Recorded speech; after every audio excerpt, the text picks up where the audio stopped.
Attention! Attention! You are listening to a pre-recorded episode of The Curious Realm.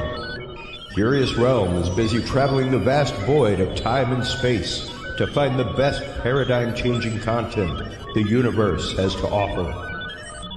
Enjoy the following transmission, and remember, stay curious.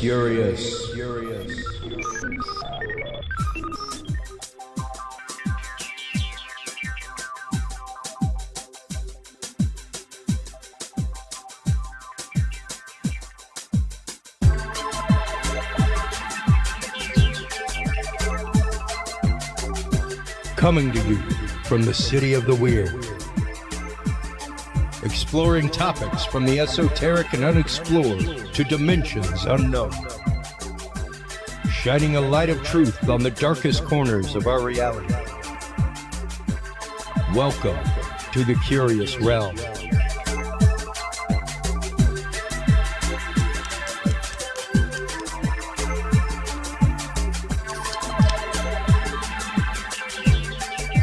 Well, hello everybody, and welcome to, yes, a pre-recorded episode of The Curious Realm.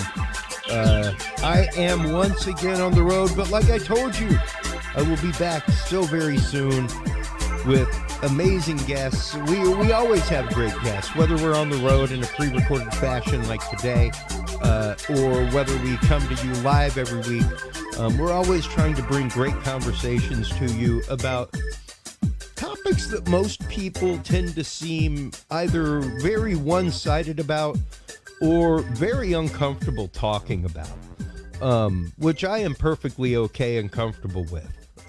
The one thing that I hear more from listeners on the road whenever I'm traveling around and talking with other folks that I know tune in is that it seems to be a comfortable place for people to be able to come and share their stories. Even this last week, talking with Les Velez afterward, after having him on, and the whole idea behind Opus, the Organization for Paranormal Understanding and Support, that S at the end being so important. The fact that we have to be willing to hear somebody's story. We have to be willing to accept.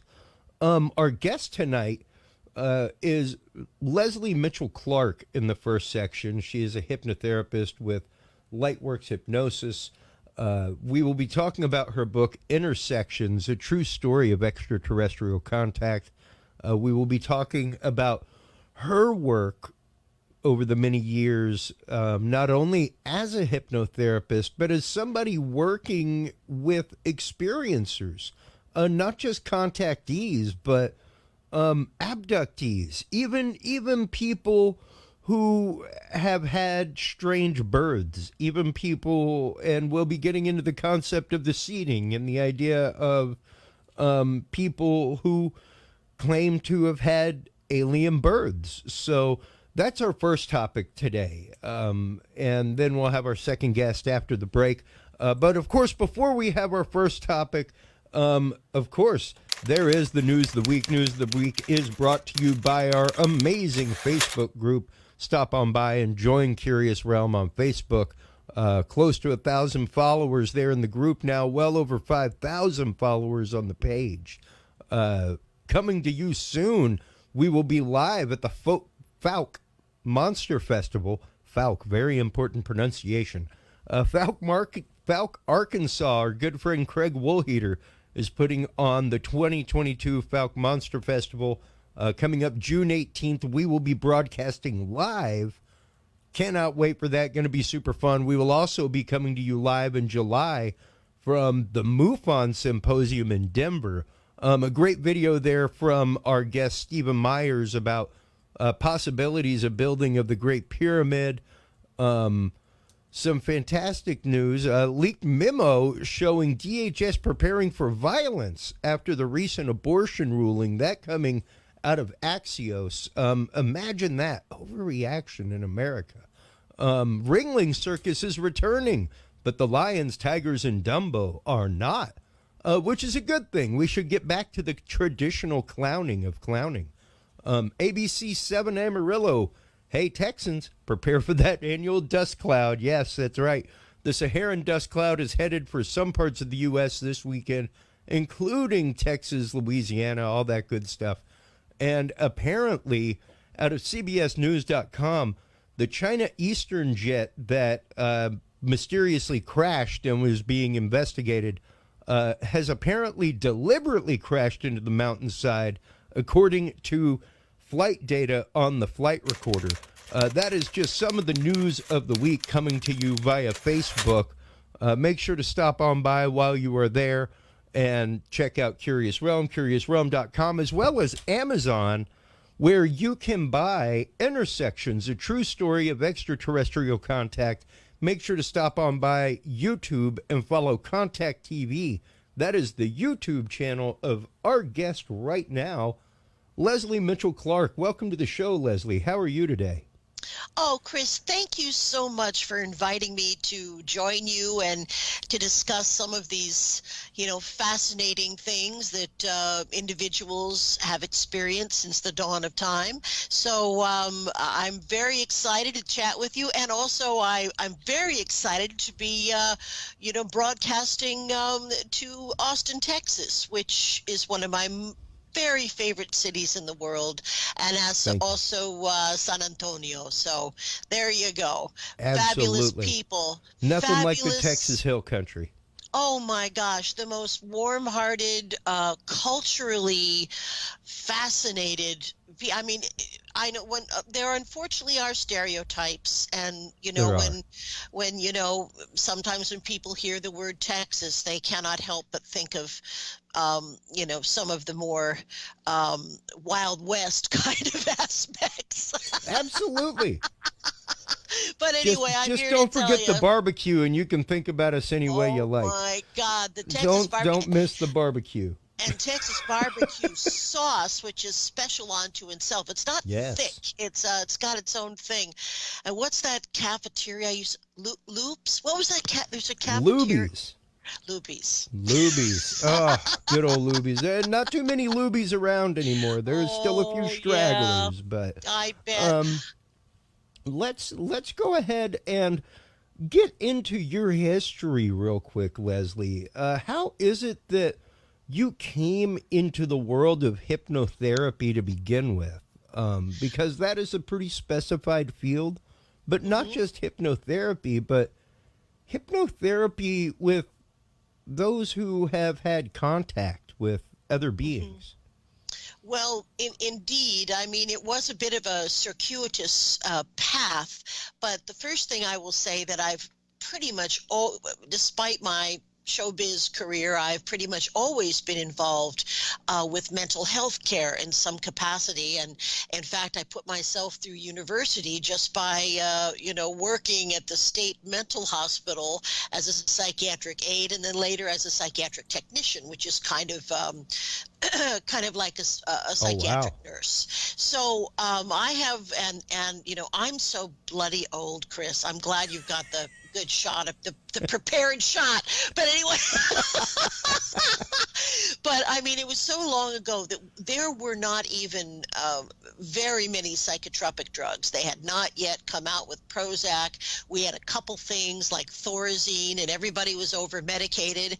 We still used straitjackets and padded rooms. It was incredibly draconian when you think about it. Yeah. But I was always interested in mental health care. Now, after many years in show business, I began to feel that my purpose was empty. I mean, that I wasn't doing what I was supposed to be doing. And I mean, it really was a kind of a midlife crisis. Now, I didn't go get a red sports car and get a mistress or Mr.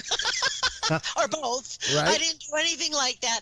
But my husband, who's so insightful, he said, you know what, I think it would help you to have a past life regression, which of course I believe I already accepted that completely, that is a possible thing that you can do.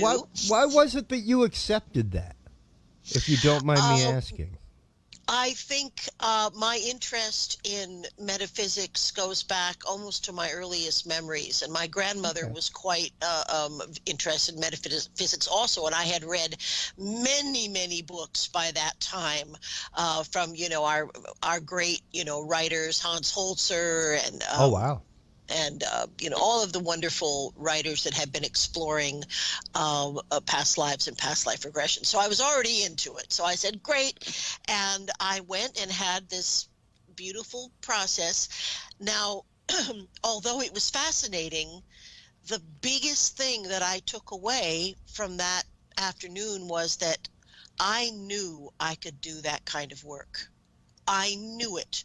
I think I had done it before, and I think I'd been involved in other healing modalities, but I absolutely knew that I could be a hypnotherapist. So very soon after that, I took my basic hypnotist course at the Ontario Hypnosis Center, which was probably the most prestigious place to study it in Canada, run by Dr. Georgina Cannon. No relation to Dolores Cannon, but Georgina Cannon is really my mentor.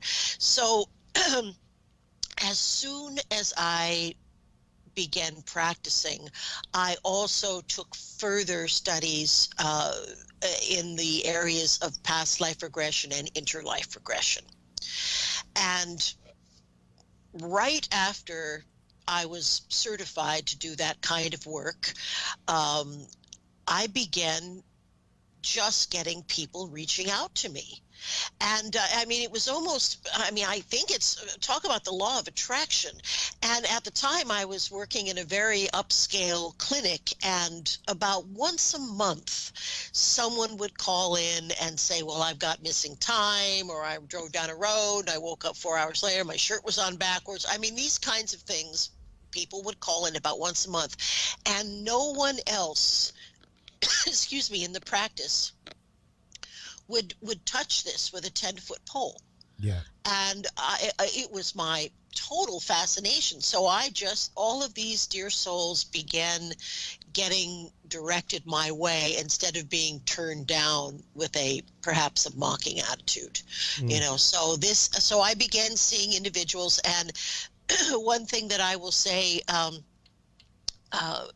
is that I believe that this phenomena crosses every racial, socioeconomic, religious, spiritual, barrier. And but the one thing that I believe, after all these years, the commonality that all of these dear people have, no matter how diverse their upbringings or their cultural, social attachments, is they have psychic ability. And I think in some cases, this psychic ability is quite profound and is even tracked, in a sense, generationally. It is not at all unusual to find a family line, particularly the females in the line seem to be better carriers of this particular gene setup. I'm not sure. I'm not saying there are not psychic men, because there absolutely are, but in my experience, the preponderance is women. But at any rate, this is what I believe is the great commonality. And now I didn't reinvent the wheel here. I simply adapted existing past life and interlife regression techniques taught by Georgina Cannon by way of Michael Newton. I just did an adaptation of things that are already tried and true. And I'm very happy to say that over the years, I've been able to help many individuals reclaim their belief in themselves as sane human beings, and also integrate the experiences. Because, if you remember part of something, or something remembered as a child, that's not always going to be an accurate memory. And what we do in regression processes, it's like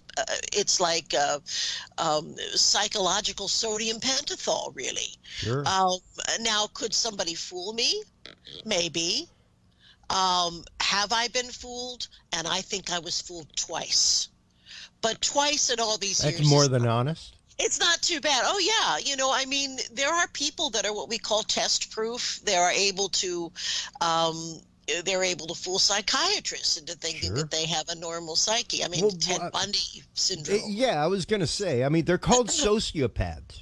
Yes. And they're going to pass any test that you give. Like I say it all the time. I am a former Catholic seminarian. I spent my first year in college as a Catholic seminarian, and you go through quite an extensive background check. Yes, before you're allowed in. And this was like 1992. Yeah.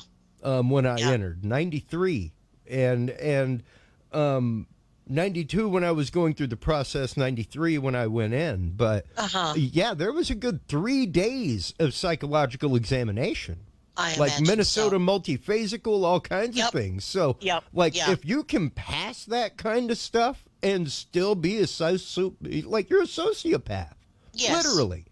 And these people exist. Yes. Ted Bundy is a classic sociopath. They're often high achievers scholastically. Sure. But they can only maintain their artificial persona for a limited period of time. But, and the question that you posed earlier, I think that it would be very fair to say that not everybody who reaches out to me is an experiencer. Sure. And it is my job to determine if that's what's happening, or if perhaps the person is having a psychotic break. Or now, in Canada and in the United States as well, hypnotherapists are not, even ones who have been psychiatric nurses like me, hypnotherapists are not allowed to work with individuals who have been diagnosed with a mental illness. Now, I was not aware of that. That is very true. So this is something we have to always be on guard for if doing any kind of hypnosis, weight loss, I mean, anything. We have to make sure. So generally what I do is I have a pretty involved intake when an individual calls me, and we, if possible, we jump on Zoom, but we can just talk on the phone. And after a good long talk, I am pretty sure what we're dealing with, and I will always err on the side of caution, because the Hippocratic oath, first do no harm. If someone has a very complex psychiatric history, some type of dissociative disorder, these people are not candidates for regression. So I have to, be really scrupulous. And as I said, if I have even a whiff of a doubt, I will not do a hypnosis process. But I don't just hang these dear people out to dry, because I think it's possible to be, mentally unwell in our terminology and still be a contactee. Yes. I don't think that one thing necessarily precludes the other. So thank God I have some very dear colleagues who are psychiatrists and psychologists and psychotherapists who are all open to the encounter phenomena. So I will absolutely refer someone on who can legally treat them. That's fantastic, because now I guess that would be one part of the question is, of course, how do you suss out who to treat, how to be able to treat them, things like that, because of course, like you said, medically it could be the fact that you saw some lights in the sky, you have some missing time. This has happened to you a few times. Have you had MRIs taken and looked into maybe having petit mal seizures? Things like that. And of course, those are the things that you need to make sure have been taken care of and been looked into prior to doing anything. Now, at what point do you proceed with a past life? Because I had a good friend of the show who is a past life regressor do one on me, and I recorded it. Oh, good. Yeah. Very interesting. Some interesting things occurred. I do not remember a lot about my experience being in there, so it was interesting going back and watching it again. Mm-hmm. How often is it during a first session that revelation happens? About 99% of the time. I mean, now, I think a good thing to keep in mind is that the people that come to see me or reach out to me, oftentimes I'm, what we say in the States, I'm the last chance Texaco. Many of these, many of these people have been through elaborate neurological testing, MRIs, PET scans, you name it, they've had it done. They've gone into therapy, and the therapist says, or the psychiatrist says, well, there's nothing psychologically wrong with you. So I can't dispute this, but you're not mentally ill, but they don't believe it. So when someone comes to me on a first session, there are a couple of ways of going on the journey. Now, I have a little bit of a rule of thumb, and I know so does Kathy Martin and the other great people who I know who do this kind of work.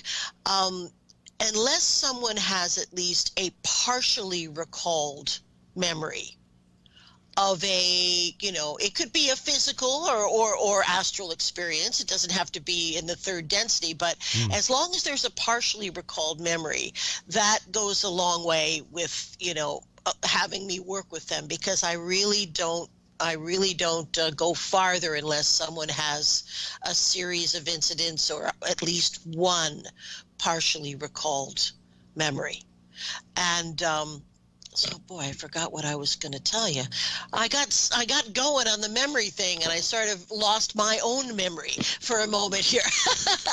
But what we find also is that, and this may be something you haven't heard yet, Chris, but we're in the era of the real-time mapping of the brain, and it Absolutely. is the most glorious innovation to have happened during the past couple of centuries, I believe. And there have been a number of experiments involving hypnosis and regression, and hooking up an EEG or Yeah. brain mapping or whatever they're doing, putting on the shower cap with all the little Yep. doodads. And interestingly enough, what has been found overwhelmingly is that when we do regression work, the parts of the brain that are firing are more what I would refer to as the reptilian brain, the amygdala, the ancient brain, the cerebral cortex. And also equally interesting is that, I'm going to sneeze. Oh, excuse me. Equally interesting is that the parts of the brain that generate creativity, or are thought to generate creativity, are not really firing. So we don't have a lot of, if someone is recalling a legitimate experience, you're not going to see fabrication. You're going to see activity in the deep memory centers. Interesting. And how often is it that you are doing EEG study or anything like that while you are doing a regression on someone?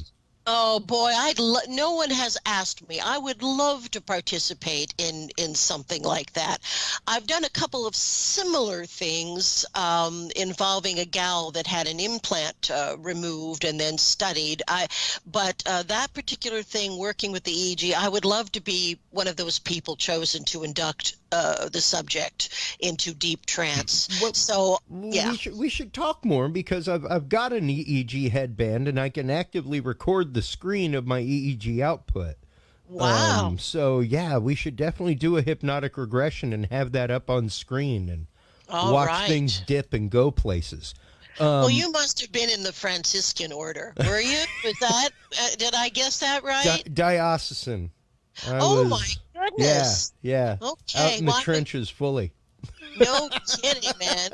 Well, I'm a good Irish Catholic girl, so it's well, and it's interesting because one of the things that we talk about regularly on this show is the solace of connection, and Yes. the blessed relief you get when you get to tell your story and somebody doesn't judge you, when Oh, somebody yes. doesn't look at you side-eyed, Yep. When there is just acceptance and no judgment, That's right. and just one of those true moments of, oh, well, that happened to you. Yeah. Wow. Yeah. Okay.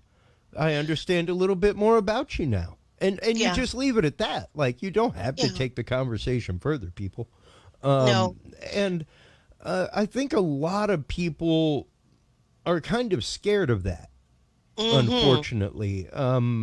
They're scared of that 80% quantitative that they don't know, Yeah, yeah, you know? and it is 80%. And interesting that you should pull up that figure because I was speaking of Kathy Martin. I was just talking to her not too long ago, and Great lady. I should probably oh lovely gal. I should probably mention that I have been and continue to be one of the hypnotherapists vetted by Kathy to be a part of her experiencer research program. Oh, wow.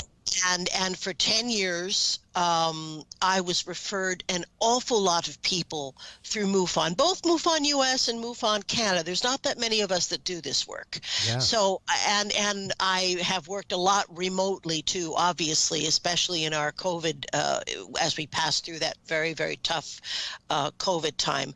But in working with these dear people who have come through MUFON, I can really relax about their mental wellness and their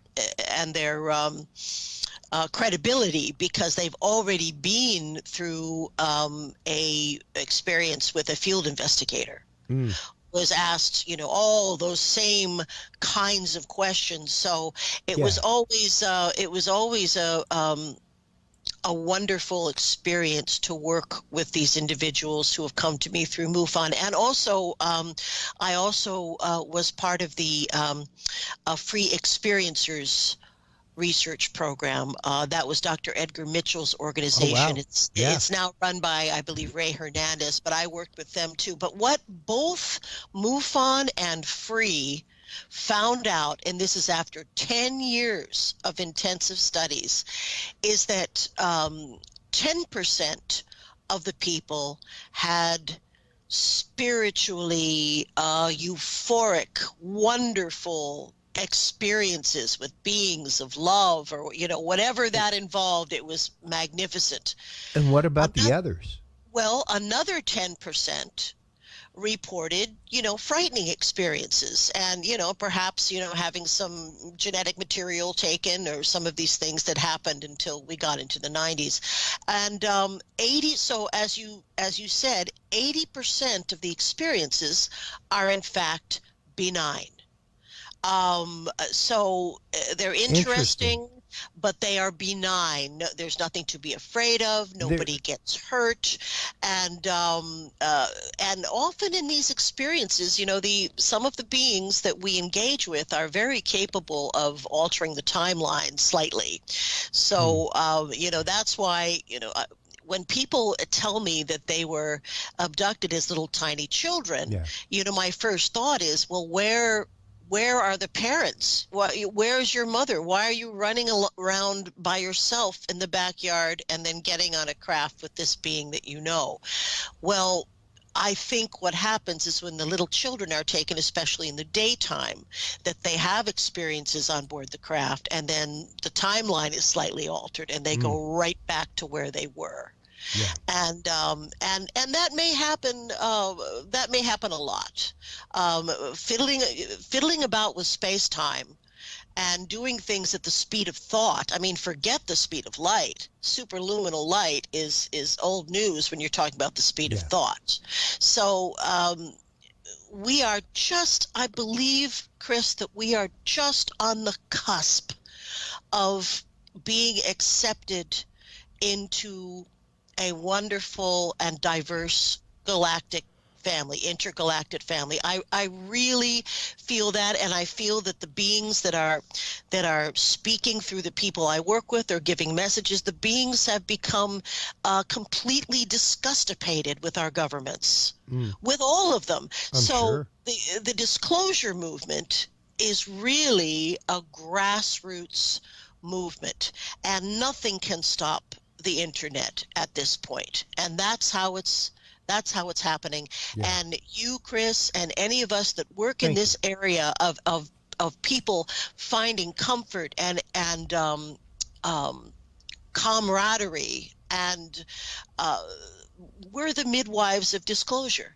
That's who we are, and that's going to be the title of my next book. It's going to be a roundup of a lot of the folks that are working in this unique field. Well, and I definitely want to get to your next book, as well as get to the topic of the seeding and how it ties in with this. Okay. However, I have to ask the question real quick. With your years of working in this movement, with your years of working with experiencers of all type, doing past experience regressions, not even necessarily past life regressions, but bringing these hidden experiences back to the surface for people, are all of the messages good? Are there bad messages? Are there experiences where people literally, where the terrifying experience is founded? Because that we just recently had that conversation about near-death experiences and the side of it where not everybody comes back from a tunnel of light and love and smells roses and their life is changed. There's a lot of people whose lives are wrecked and destroyed. And they do not come back with happy messages. They do not come back with happy things. They come back with words of warning. Is that the same way in the experiencer community with the messages that you have seen people come back with through their regressed sessions? Well, I'm gonna answer that in two parts. Okay. I think. Now, I'm sure that you know all about this, Chris, and I don't want to be redundant, but the types of experiences that people have had that have involved, pain and the taking of genetic material and God knows what was involved in this hybridization program, these are the zeta reticulites, the same gray hybrid beings that took Betty and Barney Hill. And we have to go back to Roswell to understand where we are today with all of this.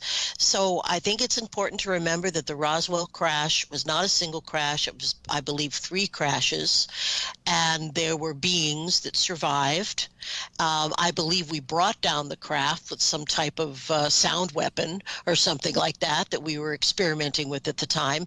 And what happened as a result of the recovery of these beings, or some of them, is that a deal was brokered.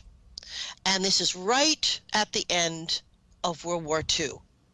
And if any of your listeners are very interested in this period of time, there's a wonderful book called The Day After Roswell by Captain Philip Corso, who's now passed, but that lays it all out. That I'm just giving you the Cliff's Notes version. So at any rate, there was a deal brokered where these particular ETs, the Zeta Reticulites, would share with us some tech that we could handle, and in exchange, they told Truman and his peeps that they were only going to take a very small amount of women and men, and because they could no longer reproduce, they needed help. Well, the tech that we got, it's largely believed that was really the beginning of what we call the secret space program, because the tech was all divvied up to the big superpowers of technology and industrialism. So it's like, Hughes Skunk Work, you guys have fiber optics, and you guys over here, over at Hughes Aircraft, you've got integrated circuits, and you guys over there in Burbank, like you've got Velcro, so Yeah. but it was divvied up. There was no accountability, and the military had basically a fake office called the Department of Foreign Technology. Well, it was foreign, all right, but I think probably most of the people who were working on these new amazing developments probably thought it was Russian tech or something like that. I don't think the average guy who was at Hughes Skunk Works was thinking in terms of ETs. I really don't.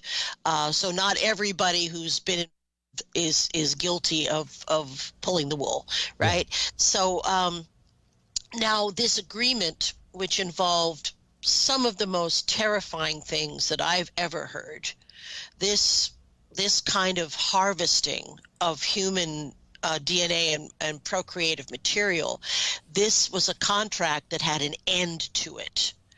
And in fact, it goes into the Eisenhower era, but my guess is that somewhere around the early 90s, these activities with the Zeta Reticulites ceased.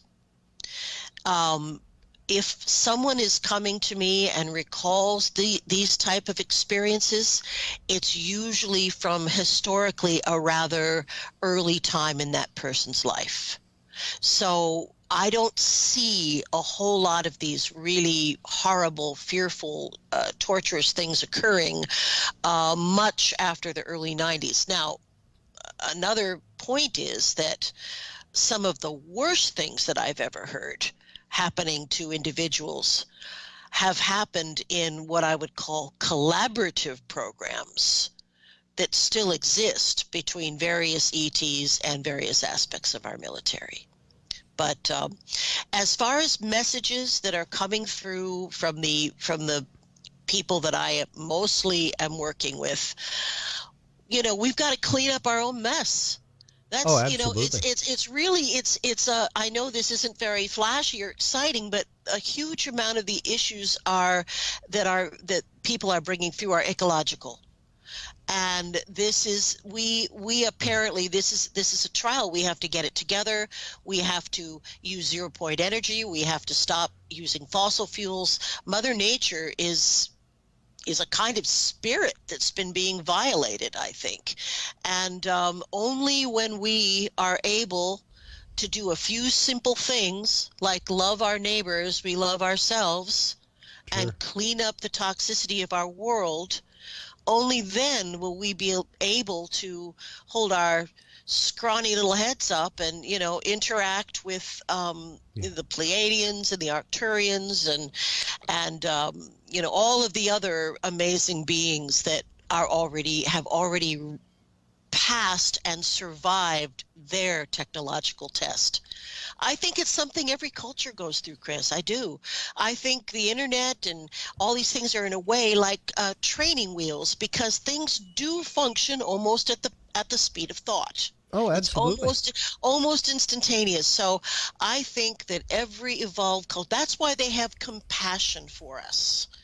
They understand, I think. And we say evolved culture, but I really don't think that even we as a society, Leslie, are more than 2 steps beyond the Pacific Islanders that built that literally built big bamboo airplanes thinking that the gods had come and landed and left food for them and praying for their return for like 50 years.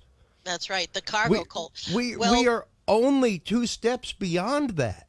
That's right. Only difference is we know how to use steel, concrete, and gasoline. The shittiest stuff. Pardon my French. But when you get down to it, and I think that this is a lot of the reason why you've seen the things in the news about NASA bringing in theologians into the conversation and helping fund that study, because when and if disclosure, capital D, air quotes, happens, it's going to be something that, whether you've had that come to Jesus in your world or not, your paradigm is going to be 180 degrees. It's going to be totally different. And whether or not, we've talked a lot on this show about whether or not the disclosure that we are seeing right now is really more our technology and being done quite literally like they just did in the congressional hearing, where the first thing that pops up is national defense. National defense, fear. We need to make sure that this thing isn't attacking. Well, have you tried communicating with them and asking them what their intentions are? Oh, no, absolutely not. Well, that's quite literally their their answer. Like, hey, have you even warned them? Like, hey, just so you know, coming into U.S. airspace, coming in a little hot. Yeah. My name's James. What's yours? No, sir, we haven't. What? Like, yeah. Well, I don't believe any of that. I really don't. We have two parallel space programs going and military programs going. There are trillions of dollars that have been leached out of the U.S. Treasury by this duplicitous thing and this insulting thing of us being treated like children, that we cannot accept a mathematical probability that there are other beings and that they've engaged before. And think about the media that is now. I mean, Ancient Aliens has been one of the top shows for like 16 years. I have more faith in people that we can learn and accept and grow. And especially when when people are able to see that many of our cousins look so much like us. And I'm personally of the viewpoint that we have a lot of Pleiadians and other people just walking around, just preparing, helping, doing whatever they can do. But and as far as our, I'm going to call it the God spell, our desire to venerate a being. These are old Anunnaki and absolutely. And whether or not you believe that the Anunnaki conducted genetic experiments and took a sort of a Neanderthal or a Denisovan or some type of being and did a kind of an Island of Dr. Moreau thing and upgraded that being into a humanoid worker. They've fiddled about with the DNA. They didn't want us to be able to elevate ourselves spiritually, but there was no stopping it once the Anunnaki DNA was involved. And that, my friend, I believe, is the origin of original sin. Sure. And with that being said, where do you stand on things like Project Bluebeam and possibly using something like UFOs to religiously move mankind to a means of control, so to speak? Well, I don't see really generational ships in that way, but I can absolutely tell you that if what I have heard is true, and I believe it is from many of the people I work with, we have had elaborate bases on both the moon and Mars since the 50s. And wonderful guy. I don't know if he's ever been on your show, Captain Randy Kramer. He Not is yet. what a wonderful guy. But he told me, he said, the way with what we have done with our international cooperative bases, and they're all internationally cooperative apparently. He said we can pretty much control who comes into our solar system. So we're not as vulnerable as the fear mongers would deploy. We're not that vulnerable in that sense. So there you go. Okay. And I just mentioned that because there's a lot of things going on out there. There's a lot of conspiracy. I don't even want to call it theory. I used more the term like conjecture or hypothesis. You're allowed to hypothesize anything you want. Well, yeah, I mean, there are a lot of people who are caught up in delusions and confabulations, and this is a kind of a new addiction, I believe, to what we call, this bogus, Yeah. fear-driven kind of media. And I think it's what we call a process addiction, which is very much like gambling. It's very much related to that. So when Ooh, people interesting. when Yeah. people begin to engage in these paranoid ideas Well, with it's the other people, dopamine fix. they get a dopamine bump. Yeah, I just wanted to say dopamine bump. Yeah. No, and on the other side, on the other side, whenever you're looking at people that do cover, other non-mainstream media topics, but do it in a fear-based aspect, Oh boy. they are in no different way utilizing cortisol as a means of Oh control. yeah, And making you absolutely. literally into a fear junkie, Yeah, and yeah, into the idea that, like, if you're not afraid of this, then you're the one with the problem. yeah. And that is a state of normalization in and of itself. Exactly. And we have people manipulating. We have Alex Jones, and this Hey, is. I didn't say his name, you did. Oh well, he's been banned. He's been banned in Canada. He can never come here again. Oh wow, He, I had he no had some. idea. He had some kind of a horrible.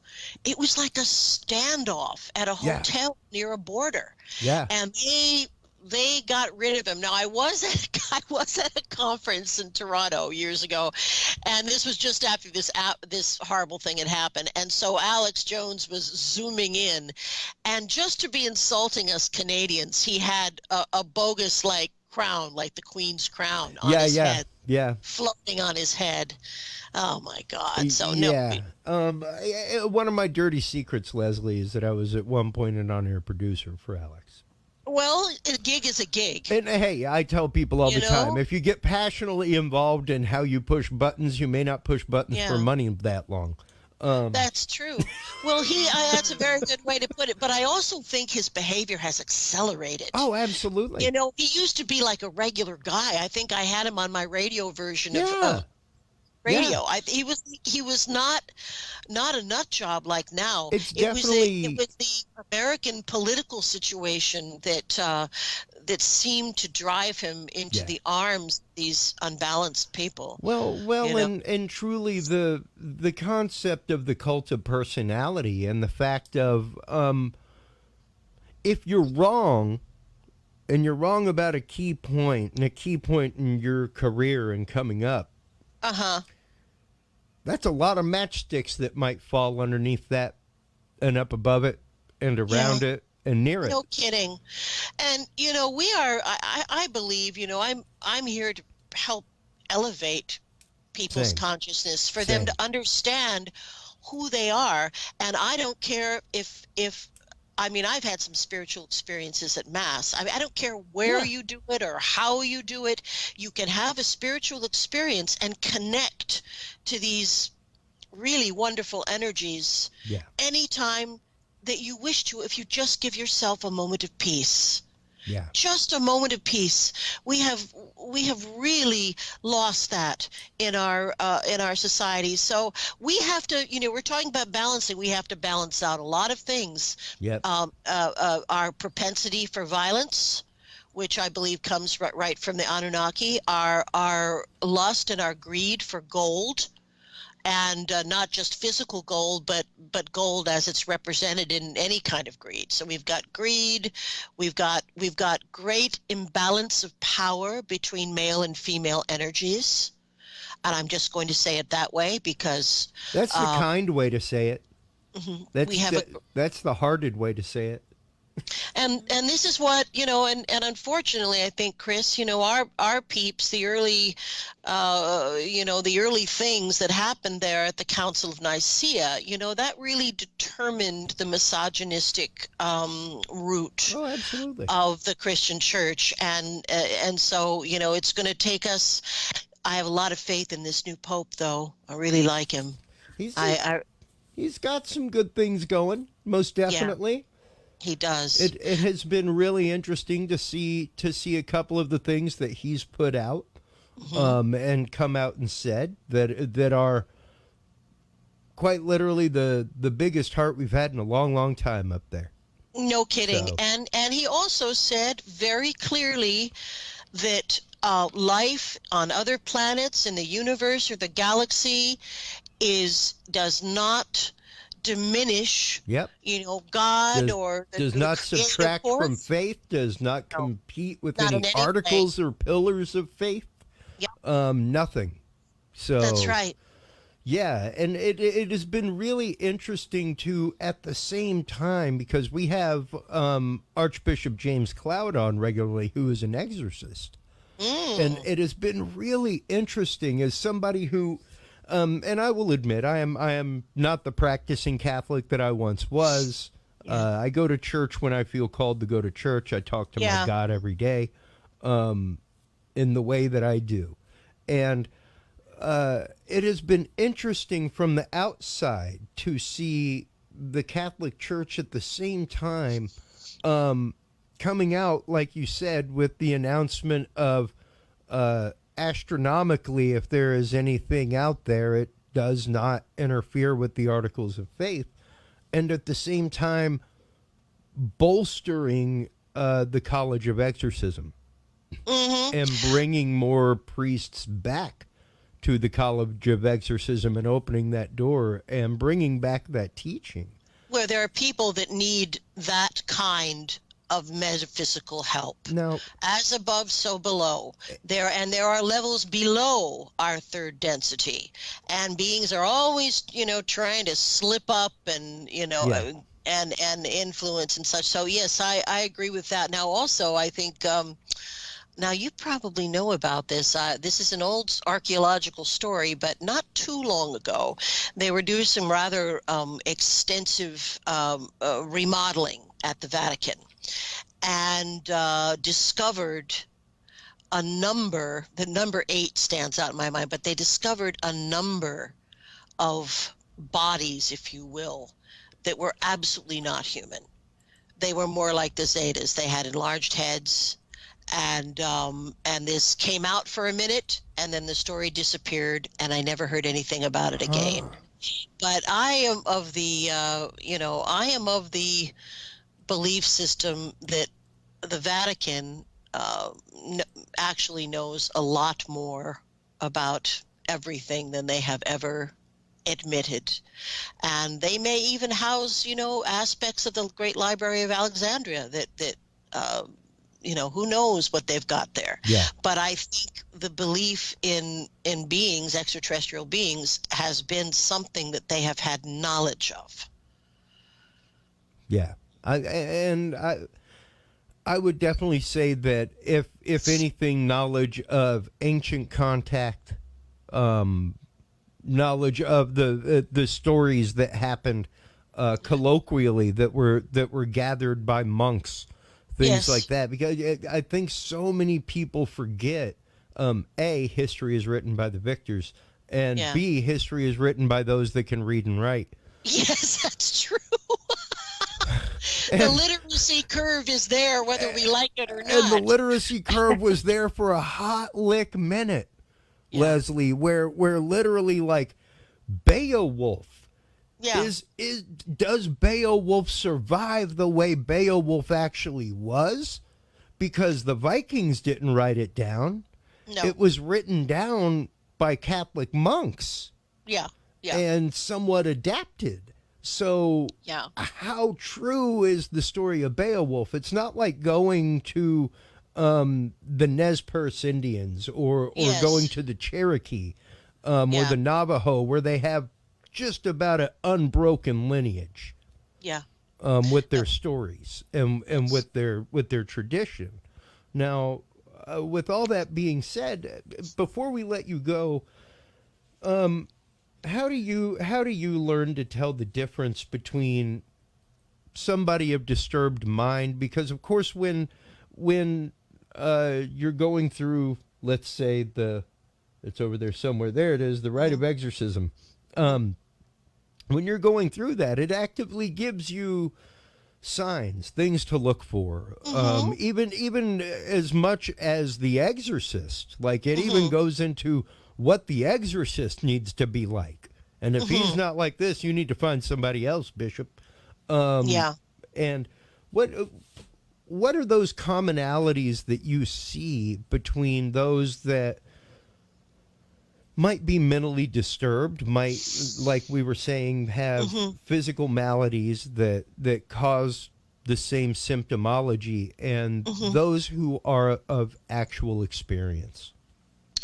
Well, I think when it comes down to the real nitty gritty, I have to use my own instinct. I pray, or I put the intention out there that I will be open to that person and I'll see everything that I need to see to heal and do my work.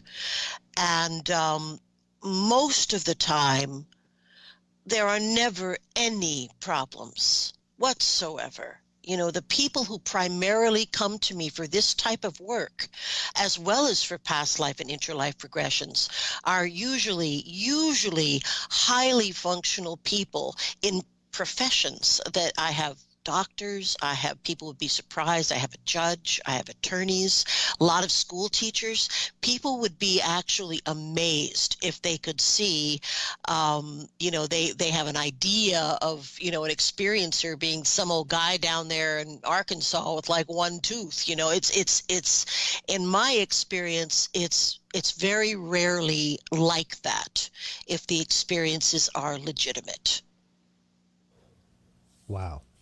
And what is the percentage of legitimate to non that you have come across? Like you said, by the time a lot of people get to you, especially with the experiencer side of things, Yeah. they have already been vetted.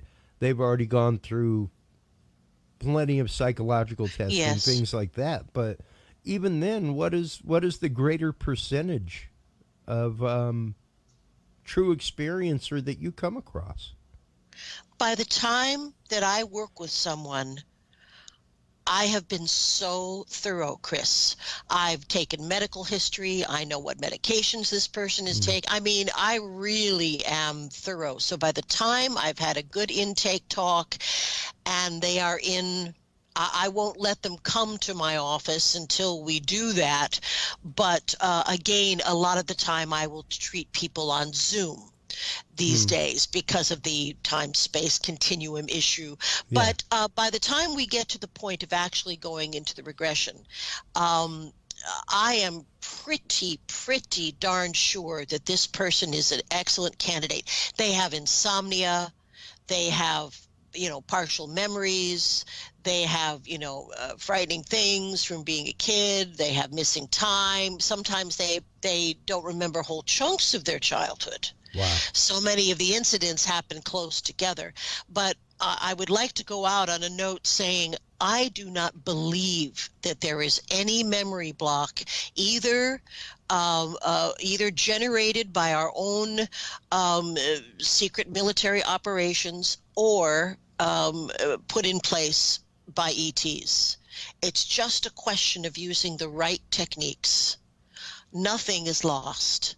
Nothing is lost. Yeah. And, so there is, even if you feel like you don't remember much, you will be usually amazed at the power of this process. I would venture to say the same thing, mainly because the power, not just of our imagination, but the power of our mind to compartmentalize pain, to literally flip it off like a switch. Yeah. To the point of being a different person. Yes. It's very, very powerful, and it's very interesting. I cannot wait to have you on again and again, Leslie. Oh, thank you, Chris. I would love to join you anytime that you'll have me. Well, that would be fantastic. Anytime you have new research coming out, new books, things like that, please do not hesitate to reach out. Speaking of which, it is time for shameless self-promotion, Leslie. Okay. So Well, let everybody know, because of course we'll be adding your books to the Curious Realm store, all that, but tell them where they can go to follow Contact TV. Tell them where they can go to catch up with Lightworks Hypnosis, to schedule a session with you, where they can go to get help, where they can go to do everything. All righty. Well, the most recent book is called Intersections, and I wrote it in collaboration with a gentleman named Wes Roberts, who was an experiencer, is an experiencer, and both of us, he's a writer and a professor, and both of us were given the idea that we should document his sessions and create a book that would give the reader a real look at what happens in regression sessions. So there's a lot of transcripts in here, Wes's drawings. It's a real personal journey with me as the guide that went from not having any idea about his true identity to recovering 32 sessions of memories. So you can get this any Amazon, Amazon.ca, Amazon.com, anywhere that you Amazon. It is available. Fantastic. Well, once again, thank you so much for your time. Such an incredible topic, such a wealth of knowledge. We've got to have you back on again to talk about the crossbreeding program, other programs that have come out during sessions with people. Yes. Thank you so much for your time. Please do hold the line while we break for commercial. We'll be right back, everybody.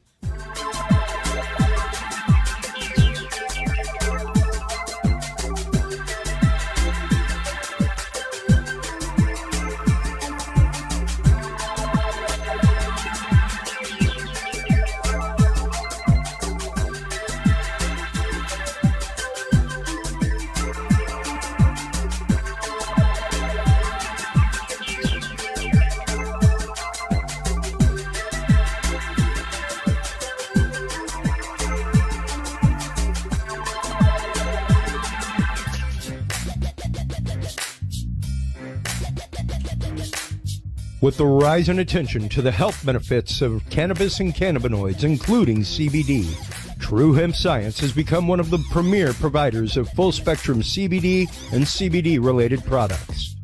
Using a proprietary spagyric process, True Hemp Science extracts maximum benefit from the whole hemp plant.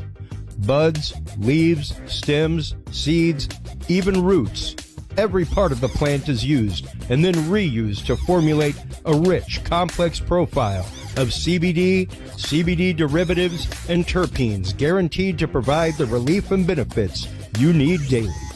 Visit TrueHempScience.com to experience the best CBD oils, edibles, and topicals on the market today. And use code CURIOUS7 to save 7% off your entire purchase of $50 or more and get 2 25-milligram CBD cookies or brownies free. That website again is TrueHempScience.com and the code is CURIOUS7.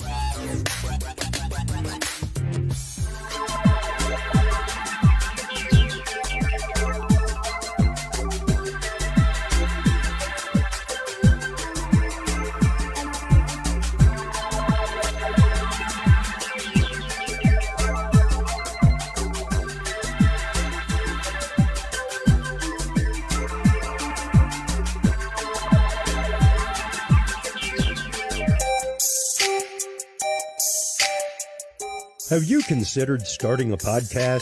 Looking for a way to make your business a voice of authority in an industry? Then Podcast Cadet is the solution for you. Whether starting a podcast for yourself, your brand, business, school, church, or just plain fun, Podcast Cadet is here to help you navigate the waters of the podcast industry. Specializing in one-on-one consultation and training with industry professionals in fields ranging from podcast technology and editing to distribution, monetization, and even social media strategies. Podcast Cadet tailors their services to the specific needs of you and your podcast. Do you already have a podcast and trying to find ways to engage and grow your audience? Sign up for your Podcast Cadet audit today and let us help you explore new and exciting ways to leverage your content and elevate your podcast brand to whole new levels.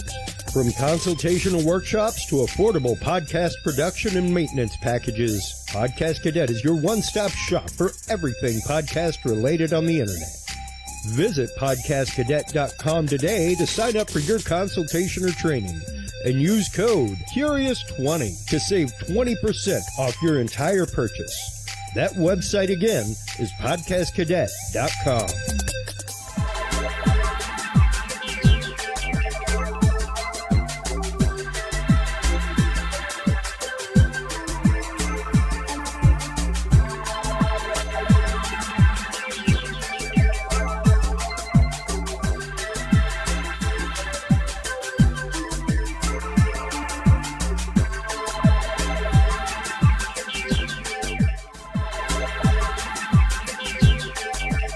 The Curious Realm Podcast is your source for the latest and greatest news and events in the world of the paranormal, esoteric, and forbidden knowledge. And there's no better way to spark the conversation than with items from the Curious Realm store. Choose from fan favorites like hoodies, mouse pads, coffee mugs, and more. Buy books and items from your favorite Curious Realm guests. Get your hands on the latest gear for paranormal investigations and experiments we discuss on the show. Open your web browser and stop on by the Curious Realm store at curiousrealm.com/store to buy the latest Curious Realm wear and out-of-this-world gifts for yourself, your family, or a mind that you want to open. That website again is curiousrealm.com/store. And welcome back, everybody. Thank you so much to all of our sponsors, as always, especially WebWorks Wireless. WebWorks Wireless is our official live streaming partner. They are our exclusive source for our live streams to our website at Curious Realm. Stop on by, check them out at webworkswireless.com.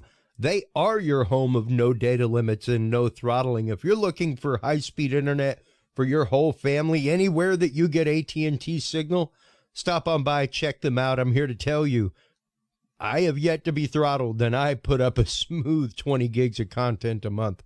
Stop on by, check them out, webworkswireless.com. While you're online looking at them, make sure to stop on by our other sponsor, the amazing Dr. Kimberly McGeorge, secrettoeverything.com. She is your source for alternative health, frequency healing, and consciousness expansion. Stop on by, check her out. Amazing stuff there. Dr. Kimberly McGeorge at secrettoeverything.com. Our guest today is, in the second part, Mike Turber, our good friend from 5x5 News. This last week, the actual congressional hearing, it wasn't really a hearing so much as an intelligence briefing on UAPs came forth. Now, this is the first time that this has ever really happened on this scale, and the first time that we have ever really had cameras present. Now, granted, there was a closed door meeting that happened afterward, which you will hear referenced a couple times. But this last week, I posted a video on our Curious Realm page on Facebook that was basically the highlights. And Mike Turber, welcome back to the show, my friend. How are you? I'm doing good, sir. How are you? Doing great, as always. Ready to tackle this bear of a topic because it really is very interesting. I know you and I have been covering this basically since it happened. Right. Like since we met from Shannon Ray Caffey after the whole incident at Mandalay Bay. And we've covered a lot of these things that have already come out, you know, the Lua Elizondo clips, stuff like that, like as it happened, the supposed raid on Area 51, the Naruto run, all kinds of things. And even the UAP document that came out that was what was it? I think officially 12 pages. Yeah. A huge document, decades in the making. I think I was actually talking to the guy that had organized the Area 51 raid, and then remember I told you he's changed his mind, and I was talking to him while you were talking about him, and it was quite a crazy conversation, because right when you said something, he was right there, and I said, "Well, I'm talking to him right now." Yeah. Awesome. To see us come to the point, and like we said in our pre-conversation, Right. anything when it comes to disclosure, anything landing in the halls of Congress, Senate, House, publicly, amazing, fantastic. Yeah, absolutely. Anything is good toward the cause of disclosure. However, we're going to kind of be breaking down these clips, what they might kind of mean. There are a couple moments in there where, well, we really have the old school called it moment that we used to have regularly on the show, Mike, where it's like, well, we kind of been saying that this was going to be the case. So this is classic. Without further ado, let's go ahead and hear at the beginning here from the good Mr. Himes. This is probably starting about 15, 20 minutes into after things really got done with the primer and people started asking hard questions. Right. I think, Mr. Gray, you said something that I want to unpack a little bit. A number of these UAPs, you said, we can't explain. Again, in the service of sort of reducing speculation and conspiracy theories, we can't explain can range from a visual observation that was distant on a foggy night, we don't know what it is, to we've found an organic material that we can't identify, right? Those are radically different worlds. So when you say we can't explain, give the public a little bit better sense of where on that spectrum of we can't explain we are. Are we holding materials, organic or inorganic, that we don't know about? Are we, picking up emanations that are something other than light or infrared that could be deemed to be communications? Give us a sense for what you mean when you say we can't explain. Sure. When I say we can't explain, I mean exactly as you described there, that there is a lot of information, like the video that we showed, in which there's simply too little data to create a reasonable explanation. There are a small handful of cases in which we have more data that our analysis simply hasn't been able to fully pull together a picture of what happened. And those are the cases where we talk about where we see some indications of flight characteristics or signature management that are not what we had expected. When it comes to material that we have no material. We have detected no emanations within the UAP task force that would suggest it's anything non-terrestrial in origin. So there's when I say unexplained, I mean everything from too little data to the data that we have doesn't point us towards an explanation, but we'll go wherever the data takes us. Again, we've made no assumptions about what this is or isn't. We're committed to understanding these, and so we'll go wherever that data takes us. That's very helpful, and so I think it bears emphasis. When you say we can't explain, everything that you can't explain is in a bucket called data. Is that correct? And that would mean data collected by sensors, visual observations, everything that we can't explain, quote unquote, is in a bucket called data. Right. A narrative report from the early 2000s, if it just had a little bit of information on it, would be in our database and it would be unresolved. I would add to that it's insufficient data. I mean, that's one of the challenges we have. Insufficient data either on the event itself, the object itself, or insufficient data or plug-in with some other organization or agency that may have had something in that space at that time. So it's a data issue that we're facing in many of these instances, Congressman. Understood. Thank you very much. Yield back. And that's an important point there. Like he just said, insufficient data from people who may have had something in the area. Right. I think when you said that the category that would be put in is called data, I think I'm guessing what he meant to say was one of the categories that came out in the UAP task force report, which was simply other. Something that we can't explain. We got airborne clutter, natural atmospheric phenomena, Yep. Government adversarial projects, all these different things that can be categorized. We still may not know exactly what it is. We may not know exactly who made it. We may know something is a drone, but we may not know who made it, which would still leave it as technically unidentified. Yes. So there's a lot of things that I know or believe, we'll put it both ways, that they have been able to identify, but that they have not been able to specifically identify something. So it remains in the category as unidentified, which makes it seem like we have a much larger problem than we have, which kind of goes back into some of the areas you and I were discussing earlier. Yeah. It does bring a great concern. The concern that I have is that the image that they're portraying, that they're putting forward, is that we have a problem where we can't identify these objects. They tend to be in our training areas, near our nuclear facilities and whatnot, but also keep in mind that we also have heightened awareness around those areas. So we're probably going to see more things if we're looking for more things, if that makes sense. And I think that some of those numbers are a little bit skewed in the reporting process, or at least in how we perceive the reporting process.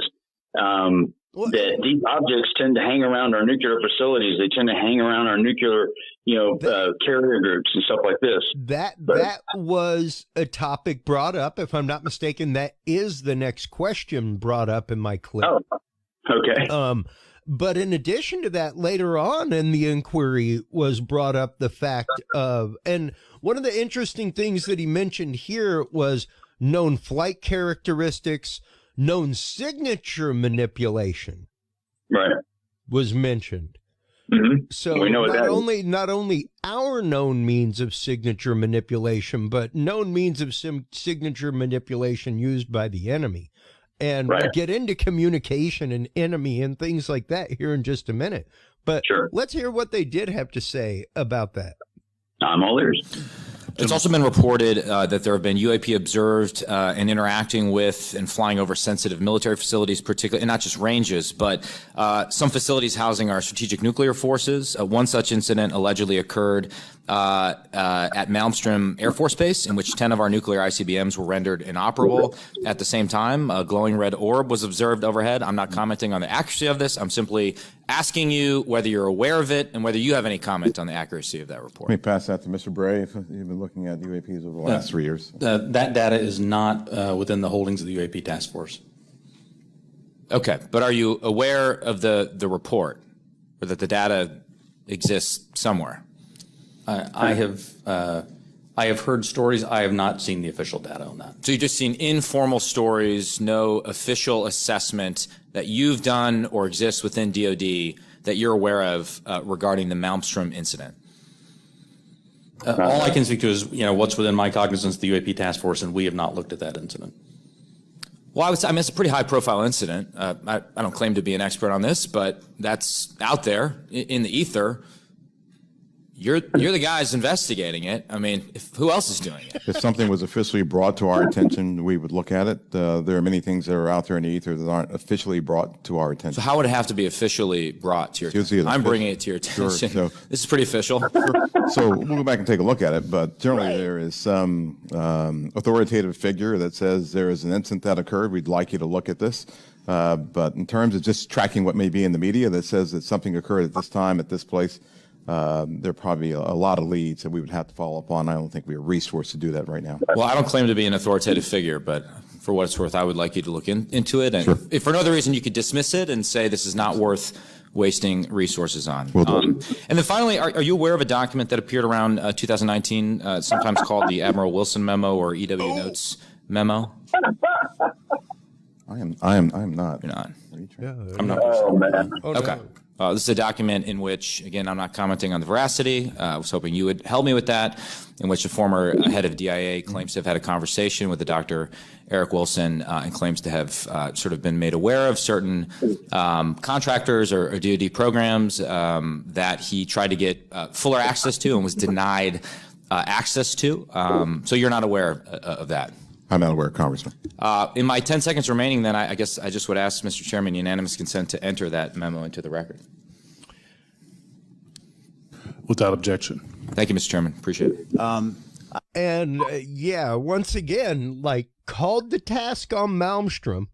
Once again. Well, yeah, that, and I mean, one thing I want to clarify real quick. He said Eric Wilson.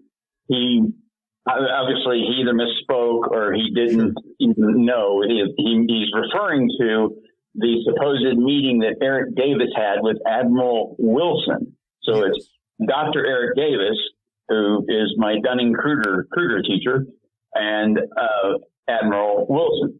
Now, it's questionable as whether or not those existed. He's referring to the Wilson-Davis document. That's what that is, just to clarify that. But back to the first one. Yeah, and once again, now officially entered into congressional record. But yeah, like he said, the Malmstrom incident is pretty well known. Yep. It's out there. Like, if you watch any documentary, pretty much. Yep. Well, here's the situation with that. The UAP task force was given a specific date range that started from November of 2004 to current. The 144 incidences that they had basically started with the Nimitz event and ended with whatever the latest one was up to the time that they did it. Out of the 144, they were able to identify or basically resolve one, which doesn't give them a great batting record, but it's a start, and I am, and people are going to hear this and they're going to think I'm on one side of the fence or I'm pushing a narrative or whatever. But just to be clear, my stance on this, my personal stance and my professional stance of ASK is that I have a huge issue when it comes to government resources being utilized to study certain things that have either been already debunked or figured out. And of course, people question whether or not they have or not. But at the same time, I am a believer. I am also an experiencer to my degree of my situation that I had with my mother when I was younger. Sure. So I have my own drive is to find out. I mean, I would love for someone to give me the evidence that I sat down and looked at and went, "Oh my God, this is it. This is the one." That hasn't happened yet. It hasn't happened inside the government. It hasn't happened outside the government. It hasn't happened really anywhere yet that we have had that holy grail. Although a lot of people are holding on to things now. The Malmstrom instrument. There's an instrument, Malmstrom thing. The Malmstrom event occurred outside the perimeter of what the UAP task force was set up to study and to provide. Now, granted, even the fact that, like he said, he is not aware of any DOD study into that. Right. And that was the follow-up question was, I can understand if it was never within your purview, but you've heard of the incident, and was there ever any DOD research done into the incident? Not to my knowledge. Yeah. Honestly, I think he was put on the spot and was definitely not aware that hoodwink was going to happen to him. Yeah. And he wanted to save face a little bit. And my belief is that to do that, he basically had to push it off onto something else. Whether or not he has actual knowledge of it, who really knows? Well, once again, his knowledge of it is probably to the same extent as most either UFO UAP researchers or hardcore fans, because at one point at the beginning of everything, the U.S. Navy, the other member who's being grilled from the Navy, the director of Navy Intelligence is who it is. Right. They ask him about his love of sci-fi and stuff like that, and like, does that play into this? And he's like, no, not really. Like, I think, that was a comic moment when he was asked that. I mean, I think he said he was intel for 40, 50 years or whatever it was. And that, during that time, he, liked to study things that were within the realm of science fiction and in the realm of science. both. And I think all of us, I think a vast majority of anyone that's looked into UFOs has an affinity for the science fiction realm, because it does bring in a little bit of that mystery. When we think of something, we want to see how this would play out. And Star Trek, I think, is probably the go-to sci-fi film that people would think of when they look at all the technologies and the things, because Gene Roddenberry had a very good idea on what technologies would be probably actually utilized. And he had a lot of people, giving him a lot of stuff. I mean, if you look at the communicator, it looks just like that Motorola StarTAC 3000 when that thing first came out. And then you have the iPad that was, also, a lot of things. The creators of the Motorola straight up said that, yes, that is what they were trying to make it look like. Exactly. They wanted a communicator is what they wanted. Yep. So that's what they built. Yep, and I had one, and I loved it, and I even had my ringtone was one of these Star Trek sounds. But so I love it. Well, and once again, I'm like you. I am a believer to my core, but because of that, my requirement of evidence and proof is greater. Yeah, and I am happy once again for anything that hits the halls of Congress, Senate, presidential desk, state desk, as far as these things and researching them and researching these topics. Now, in this latter part of the clip, we've gone through about 5 minutes of the 11 minutes of highlights, and there's a few more clips here. But things kind of start to take a turn, and it's interesting to see the turn that they take, because it's kind of one that we have talked about before, you and I, Mike, both off air and on air. Okay. I'll give you some insight into what happened in the closed meeting as well. You've got a little bit of nothing in detail, but I've got wind of something that I assume, or tell me if I'm wrong, there's been no attempt, there's no communications or any kind of communication signals that emanate from those objects that we've detected, correct? That's correct. And have we attempted to communicate with those objects? No. So we don't even put out a alert saying, U.S. Identify yourself. You are, within our flight path or something like that. We haven't said anything like that? We've not put anything out like that. Generally speaking, for example, in the video that we showed earlier, it appears to be something that is, unmanned, appears to be something that may or may not be in controlled flight. And so we've not attempted any communication with that. Okay, so, and I assume we've never discharged any armaments against a UAP, correct? That's correct. How about wreckage? Have we come across any wreckage of any kind of object that has now been examined by you? The UAP task force doesn't have any wreckage that isn't explainable, that isn't consistent with being of terrestrial origin. Do we have any sensors underwater to detect on submerged UAPs? Anything that is in the ocean or in the seas? So I think that would be more appropriately addressed in closed session, sir. Okay. So just taking that a step further. Interesting how, and once again, something that we have talked about numerous times and that you have called Lou Elizondo to task on. I did. I clipped him a year on that one. What about the USOs? What about the objects under the water? I got in trouble on that one a little bit.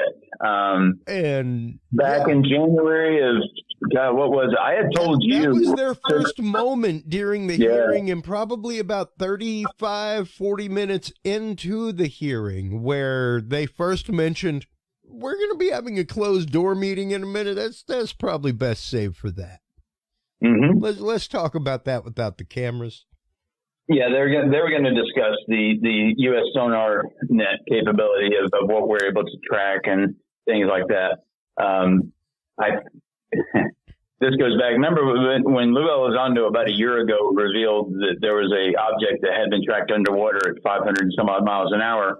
Yep. I guess I clipped him by a year because on January 27th of 2020, I had released that information. Anyway, searches online can see that, but I had already told you about it months previous to that. Absolutely. So you had that information before anybody. And, but yeah, an object was tracked underwater. I can't say the name of the actual boat. We'll put it that way, that, recorded the track of this object. The object was moving in miles per hour, around 550 miles per hour, underwater. Wow. Now the fastest object underwater, let me pull up the thing. I'm pretty sure. I mean, it's a Russian torpedo that can go over 200 miles per hour underwater using a method of propulsion through cavitation, which basically means you're putting air bubbles around you, so you're moving through less dense, media. Bubble. Yeah, basically, essentially, if you want to put it in a simplistic term, a bunch of warp bubbles.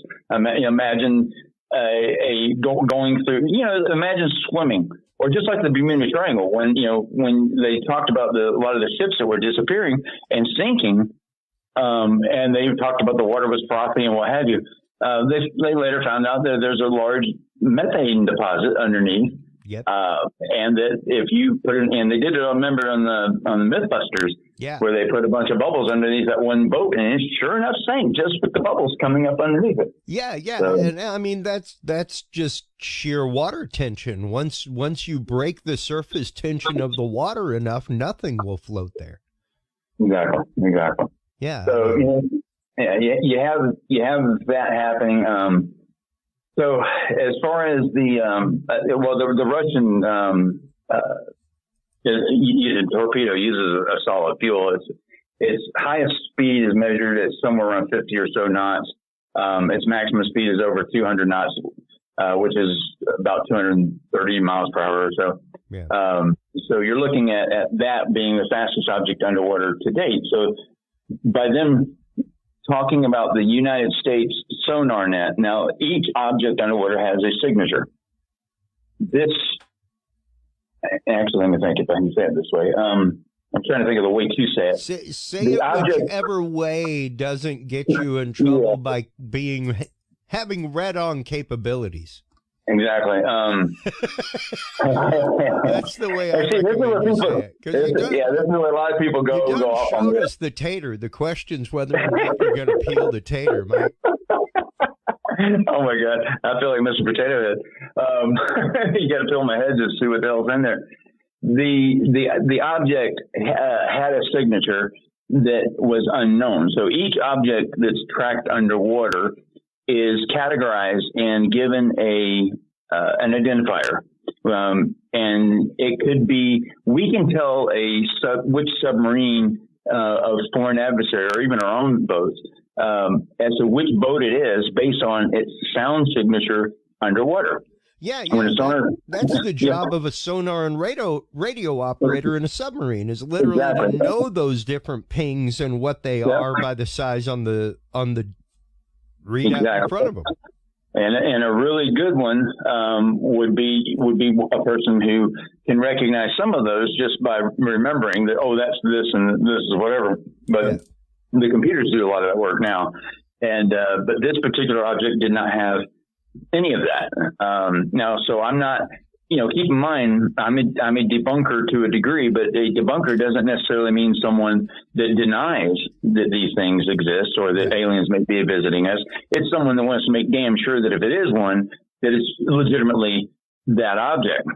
And this one is one that there's a report on it, but there's not enough information, which is what this whole task force situation is about, is there's not enough data to determine what actually it was, and even to include, do we have underwater capability of something similar to DRFM, which is what we do in the air? Do we have the capability of sending out signals underwater to make objects appear underwater as we can do in the air? So that's a big question, and I don't have the answer to that one. I know we can do it in the air, but I don't know if we can do it underwater. So this object for me has been a mystery, and that's why I let that one leak out. Yeah, and we're basically talking about the same laser technology that we've discussed before that can make the visible and infrared hologram of something the size of a jet moving multiple thousands of miles an hour. The main use is called DRFM, which is digital radio frequency modulation, and that allows you to create. An aircraft sends out a signal, like when you send out a radar signal to an aircraft and it pings back to you, you receive a lot of extra data inside that signal that most people, a lot of people think you just see a dot on the screen. But inside that dot will tell you if it's red shifted, blue shifted. In other words, if it's like a Doppler effect, is it coming towards you or is it moving away? What's its speed? What's it made out of? How big is it? All these different things. Well, that can be recorded. And so what happened like in 2015, which will explain a lot of the objects that we're seeing on the Roosevelt incident. If we've seen these things every day for 2.5 years, a company by the name of Mercury Systems creates a device that is the DRFM technology that will record the incoming signature of whatever that plane or missile or whatever it is, and instantly turn it around and send it back out. And they can duplicate that and record it and then send out multiple versions of that signal. So it looks like there's 100 aircraft coming at you. Yeah, exactly. And this technology goes way back to where, we even use it over Cuba to make them turn on their systems. I think it was a paperclip or I don't remember the present number on that one. But yeah, so that technology exists.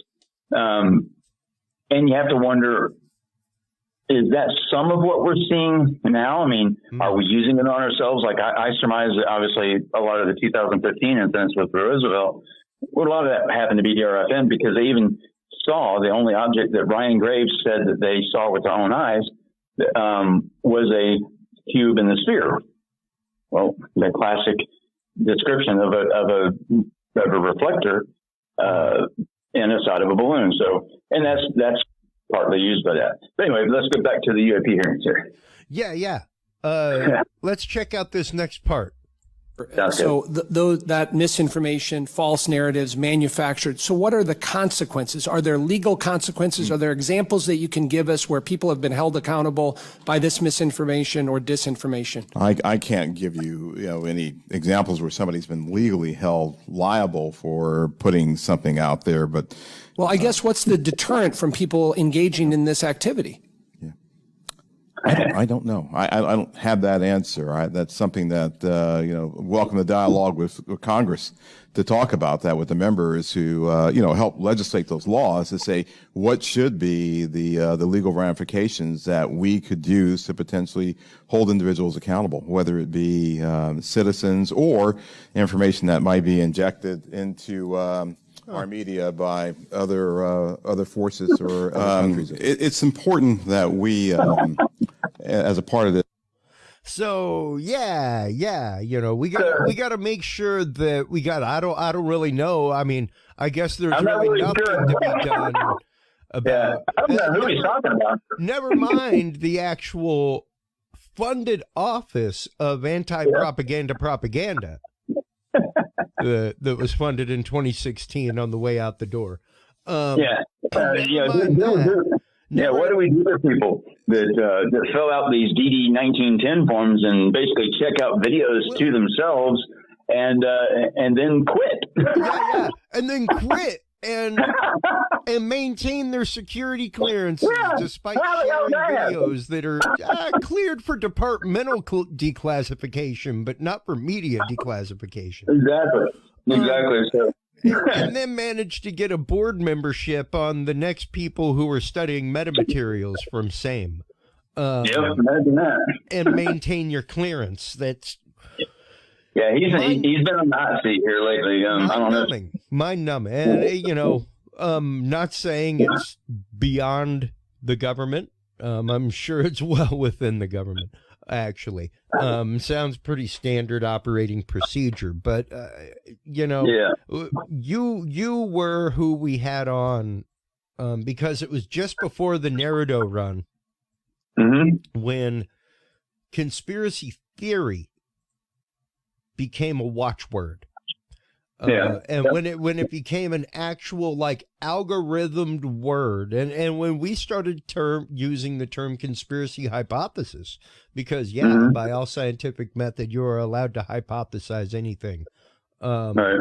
So and I use the term spicy acorn. Absolutely. And the thing is, even right there, that is exactly what they were just talking about. And like, you can hear him directly say, like, spreading conspiracy theories or misinformation about these topics. Right. Like, is there a law against that? He's like, no, you guys should really do something about that, though. Yeah, they really should. And I'm in agreement with that because, obviously we know who we're talking about here, and the information is so held close to the vest, so to speak. There's a lot of people that are affected by this. When I did my hoax thing or whatever, I realized immediately that there was going to be a problem, and I needed to reverse and go back through this and check some things out. Of course, there's obviously a lot of good information that was put out with that's real information. Sure. But at the same time, I realized the error of the ways and decided that this isn't the way to do this for a documentary, even though the end result was going to be better information. The means did not justify what we were going to get. That's right. So I pulled back. Now, this other individual has been doing what I would say is a very similar thing, especially when he has been informed of certain I hate doing this. He's been informed that much of the information or some of the information that is being put out is factually incorrect, and it should be addressed. And any organization that claims to be scientific in its foundation, or that has that as a basic fundamental part of its mission, would look at that and go, you know what? You're right. Or not even say that I'm right or Mick West is right or whoever's right. Doesn't make any difference.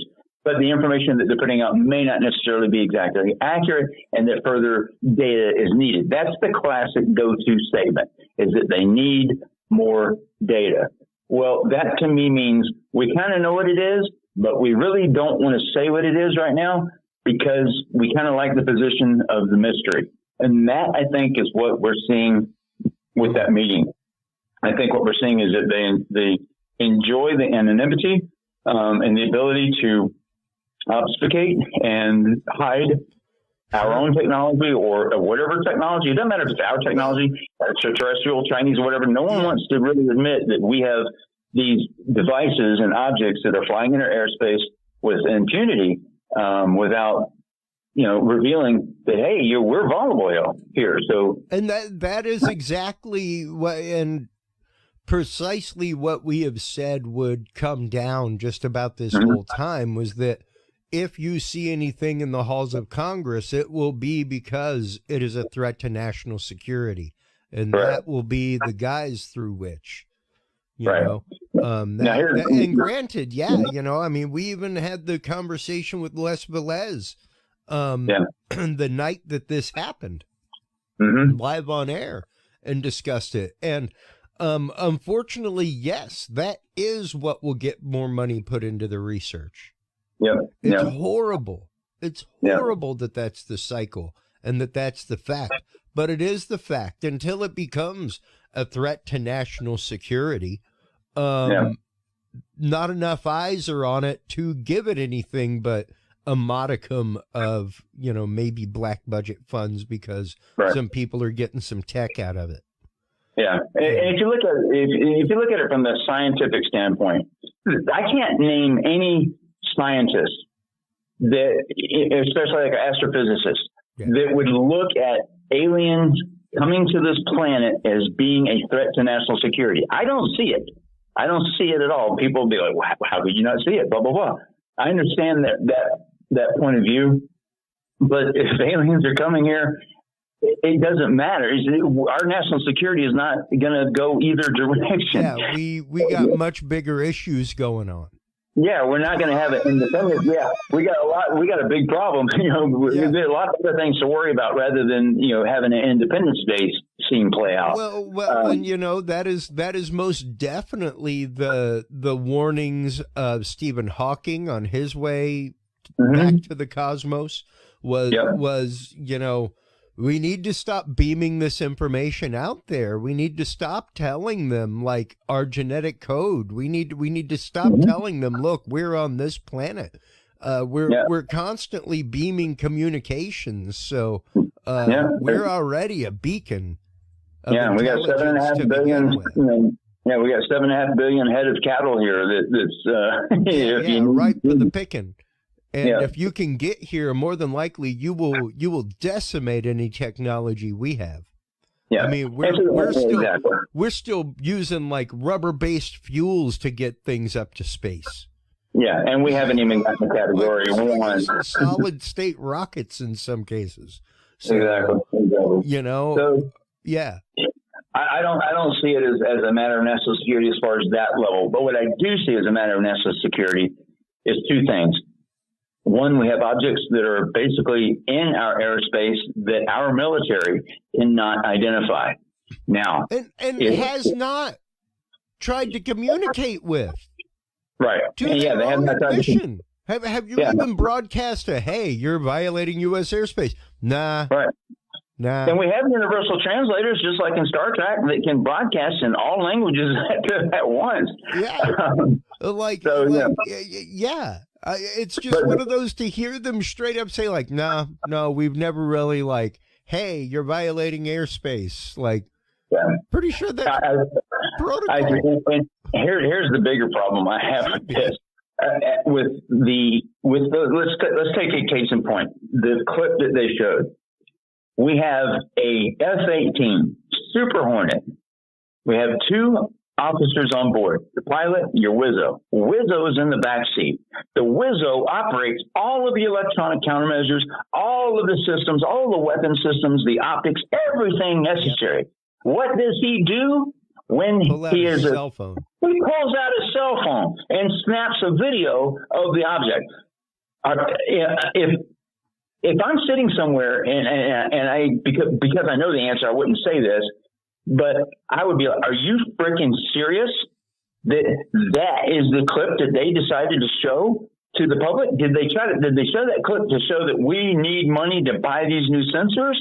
Or did they show that clip for some other reason that just to show the enemy that, hey, when we see UFOs, our pilots, we can't put our, at-FLIR system on it or any of the other optics that we have on board. So what we do is we just flip out our cell phones and start snapping video of it, which I'm not saying not to do that, but I'm saying to show that is kind of embarrassing. It'd be like, wow, that's the clip they decided to show, huh? A little bit. Either A, that's good and they're talking about disinformation and misinformation. That's classic right there. Yes. You've got a $3 million at-FLIR pod. You've got a multi-million-dollar aircraft that has all kinds of sensors, and this is what you decided to show. Measures, everything. And that's just it.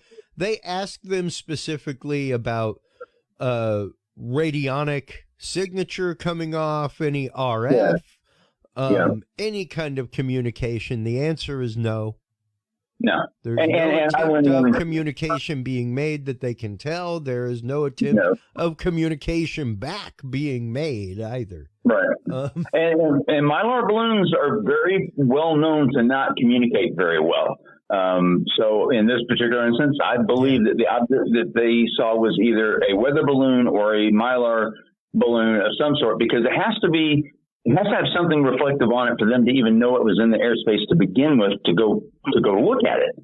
So Mylar balloons actually reflect fairly well as far as some certain radio frequencies can come off of a Mylar balloon pretty well. Your standard party balloon, your standard, happy birthday party rubber balloon is not going to show up on radar. Now, with the current radar systems that we have, and this is exactly what happened with Nimitz, because keep in mind the Spy 1B radar back with Nimitz was just upgraded. As soon as it was upgraded, boom, they start seeing all these objects. Kevin Day was not aware that that system had been upgraded. He did not have the security clearance to even know his own radar system had been upgraded. So a lot of people don't know this information. So since he didn't have that, he didn't know what was going on. So that's what when he went through, taking the system down, bringing it back up. Gary Voorhees was part of that, things like this. But the objects came back and they were tracking even better. Now, in my talks with I guess I'll say his name, Edward Teets at Edwards Air Force Base, obviously Edward at Edwards. He's a weather officer at Edwards Air Force Base. He was my contact when I was talking about the NASA F-18. Well, we'll get into that in another show, but the NASA F-18s that were possibly what the Tic Tac could have been. But anyway, long story short, he and I, as we were discussing it, I said, is it your belief that when the Spy 1B radar was upgraded that they suddenly could start seeing weather balloons? He says, oh, absolutely. I said, and I can't necessarily quote him on that, but I guess I can. I guess I just did. So we both looked at it, and because I brought that subject up, I said, a lot of these objects had not been seen before. Then all of a sudden they're being seen. We didn't have a flood of UFO sightings. All of a sudden, is it possible that they were now able to see an object that previously they weren't able to see weather balloons? Now they can see them. Keep in mind, 1,800 weather balloons are launched every day. Yeah. Just around the United States. So that's a lot of things going up and down in the sky. And it explains a lot. And they travel very, very fast through the slipstream. Some of them are made to travel hypersonically. And the objects that, like Kevin saw, were traveling at the exact airspeed that he indicated. He said they were at 28,000 feet and 100 knots. Well, guess what the run speed was at 28,000 feet during that time of his observation, 100 knots. So, that to me kind of explains that away. But that's only one aspect of the Tic Tac event. The Tic Tac event, I think, is three separate situations that happened that have been conflated. But anyway, so back to you see where we wave off of this. Yeah. Back to the UAP hearing. I think they're in a situation where they don't know how to properly respond. During a public hearing, you have an obligation to, one, is to quell the public's perception that we don't know what these are. We need something. We need something in place to find out what they are. So yes, definitely, by all means, have some sort of task force in place that studies all phenomena, which could include drones, military, could be civilian. We've got drones that can fly longer than 12 hours. A lot of people are saying, Lou Elizondo famously said that we know of no object that can sustain presence in the air for more than several hours at a time. And there's two objects that can do that. One is a balloon, has no observable, propulsion, I interviewed a drone manufacturer that claimed 18 continuous hours. Absolutely. And that would have to be a hybrid drone. And the hybrid drones can do that. Plus your solar powered drones are the ones that are meant to be aloft for a month or two at a time. Yeah. And these things are not out of the realm of current technology. This is stuff that already exists. And for those people to be put into a position at the UAP task force or for Lou Elizondo himself to state categorically that no technology exists that can do that, when you and I both know there is technology that exists that can do this, you have to take that into consideration. So it seems like they basically categorically removed a series of suspects. Yeah. And then now you're looking at a suspect pool that only has aliens and advanced weapon technology. Yeah. When in fact it could be something as simple as a damn balloon. And no one wants to hear that. No one wants to hear that we were fooled by a balloon.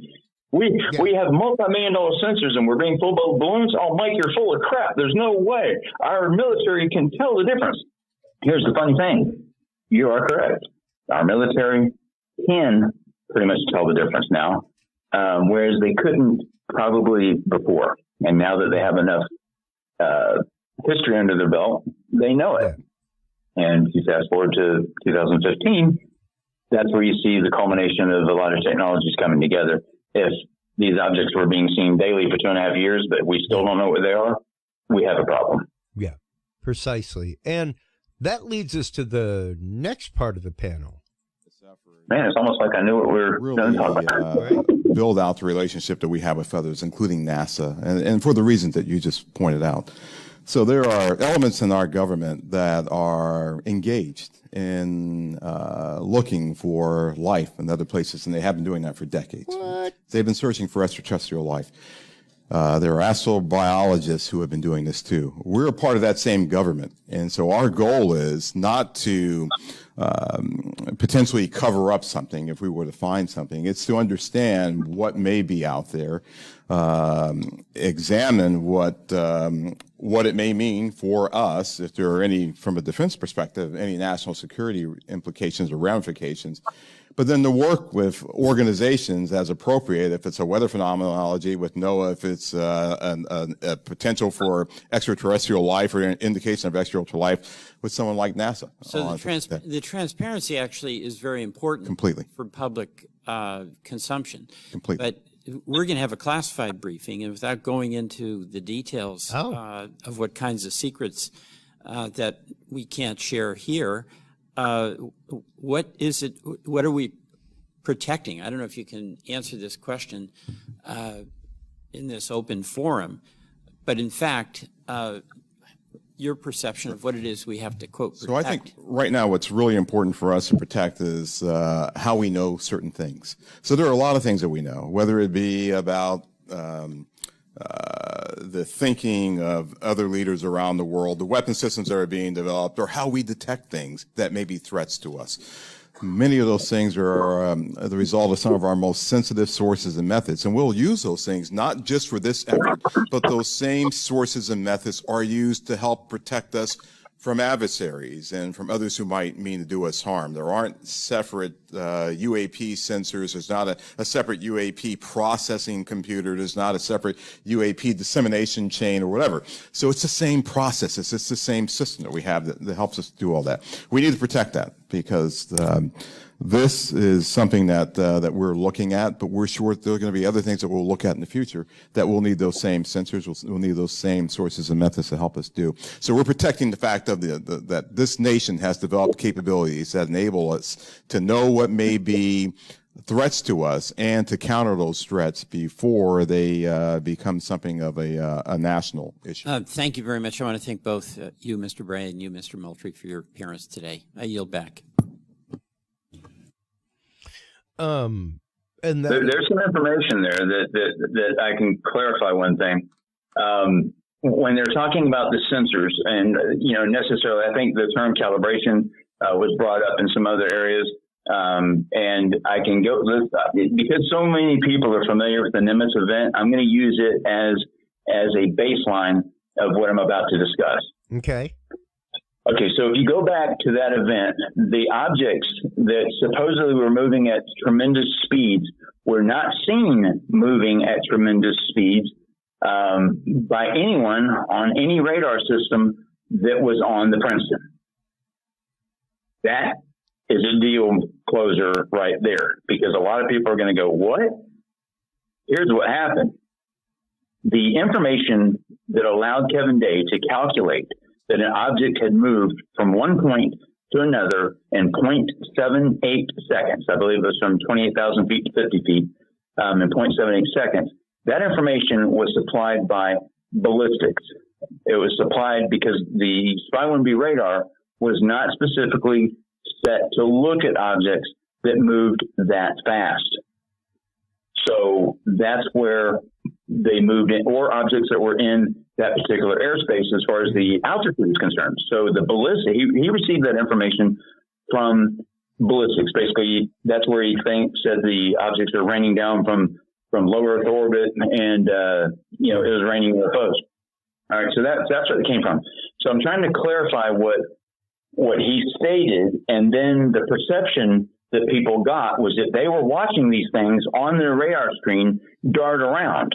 That didn't happen.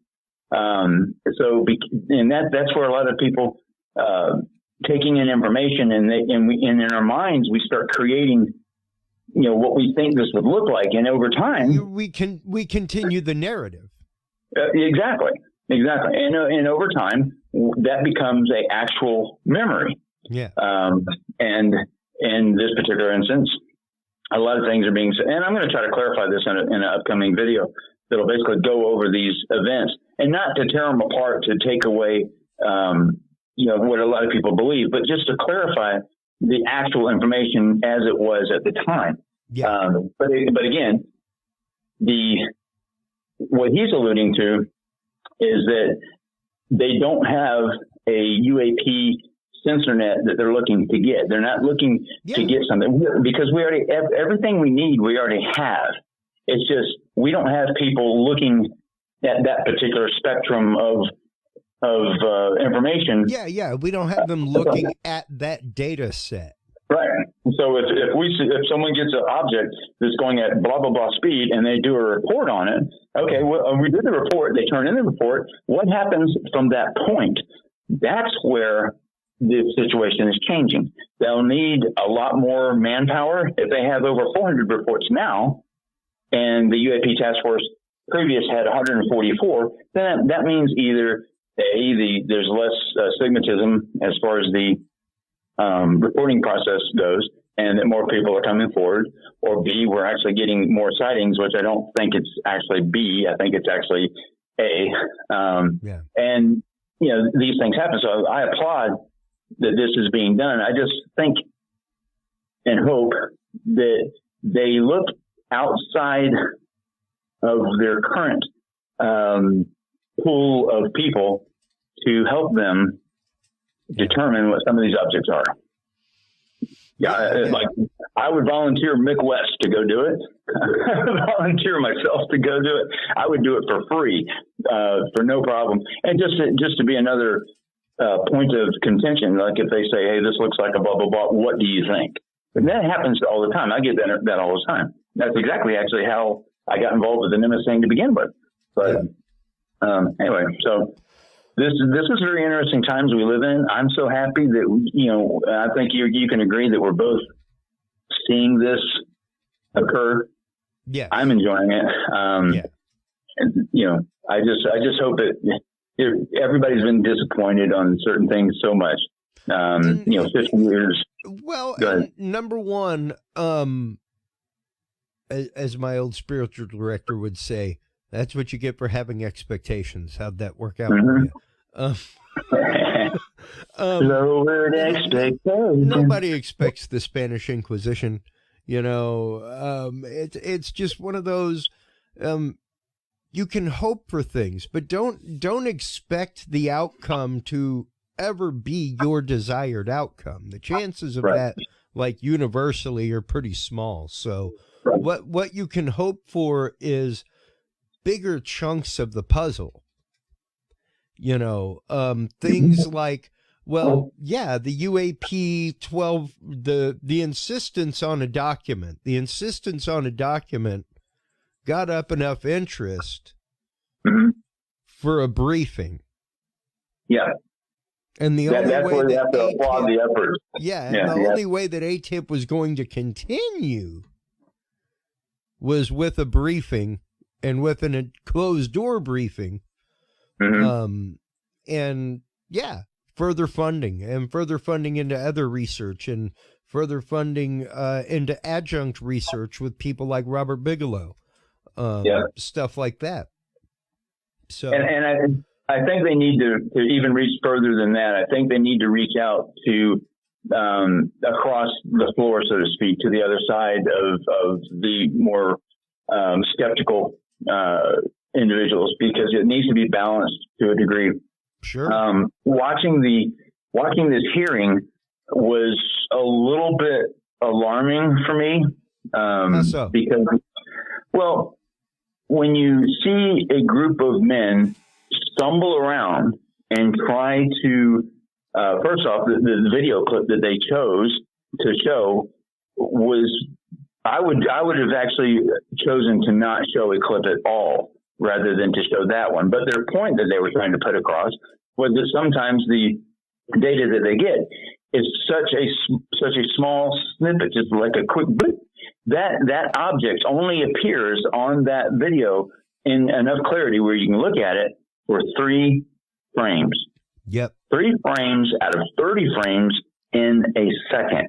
So that's 1/10 of a second that object existed, which also happens to be at the airspeed that I estimated that plane, the F-18 was flying at, and an object coming by at a distance that's unknown. I would say it was within a quarter of a mile of the plane, obviously. Puts that object at nearly a standstill. Like it was not, the aircraft, the F-18 was doing all the moving. It wasn't like that object zipped by. So these are quick observation things that I would make, Mick West would make, that a person that's familiar with this type of forensic analysis, or aeronautical forensic analysis, if you want to call that, aeronautic video forensics, would quickly assess. But we wouldn't dismiss it. We would just say, on first cursory observation, I would say that object is probably this or this. Now, you don't want to do a bias where you try to prove that it's that. You still want more data, and that's what all this is about, is getting more data, and I'm all for that. But I don't want data from some wizzo's cell phone. We should have data. Yeah. We should have, like, you had millions of dollars of sensors. Yeah. Why didn't you push the big red record button? Exactly, and then of course they'll say, "Well, we missed." It's part of your job. Push the button, and they'll say that they have it. Yeah. From in the second part of that, in the closed session meeting. Yeah. And some things happened during that meeting which were a little bit off the wall, but it was a little bit more, I guess, a little bit more specific, a little bit more of asking why it is that this is happening. A couple of the questions that were asked were essentially, why are we having this problem to begin with? Why, essentially just like what I just said, why do we have video from a backseater Wizzo, his cell phone camera? Where's the other data? Well, there really isn't that much other data, because that particular object was not necessarily picked up by that aircraft. It was picked up by someone else, and they were told to fly in that vicinity, and they did. And boom, this object appears, and and then they can get it on theirs. But if it's radar reflectivity and all these different things, so you need multiple sensors, including the human eye. I'm so happy that they went and looked at it, and that someone actually did pull out a camera and take a video of it. Yeah. And here I'm complaining about it, when in fact I'd have nothing to talk about if he didn't do it. So I appreciate it. More data is better. So don't take me wrong. As a live technician, it was painful for me to watch that poor guy try to bring up the frame. Yes. Because that senator, just bring up the frame where it's on there. If you can just bring up the frame, it's like, dude, it's on there for about 3.5 frames. How is he supposed to find that on VLC? Right. And yeah, he's trying to cue that in sub VLC. I'm thinking, oh my God, this is going to be a trip. And here I am. I made a video machine. It would have been hard, but. Yeah, I made a video within 30 minutes of them showing that clip. Within 30 minutes, I was already on it trying to make that video. Yeah. And when I saw it, in just those few fleeting frames, and the first frame is just a black dot in the bottom left-hand corner. You can't really tell anything. Yeah. The second frame it's more centered, and you can see that it's a spherical, not necessarily a circular, a spherical object, because you can tell depth. Yeah. Even though it's out of focus, you can still tell depth. In the third frame, it becomes a little bit more clear, and then reality sits in. And you're like, oh, okay, it's a blah blah blah, and your mind just goes to that, because you've seen these so many times, and they end up being blah blah blah, and you hate it. You want to be that person that oh my God, look at this. This is the first image of blah blah blah. That would be a great moment. There were definitely a couple of moments that, yes, during the hearing, the words closed door session came about.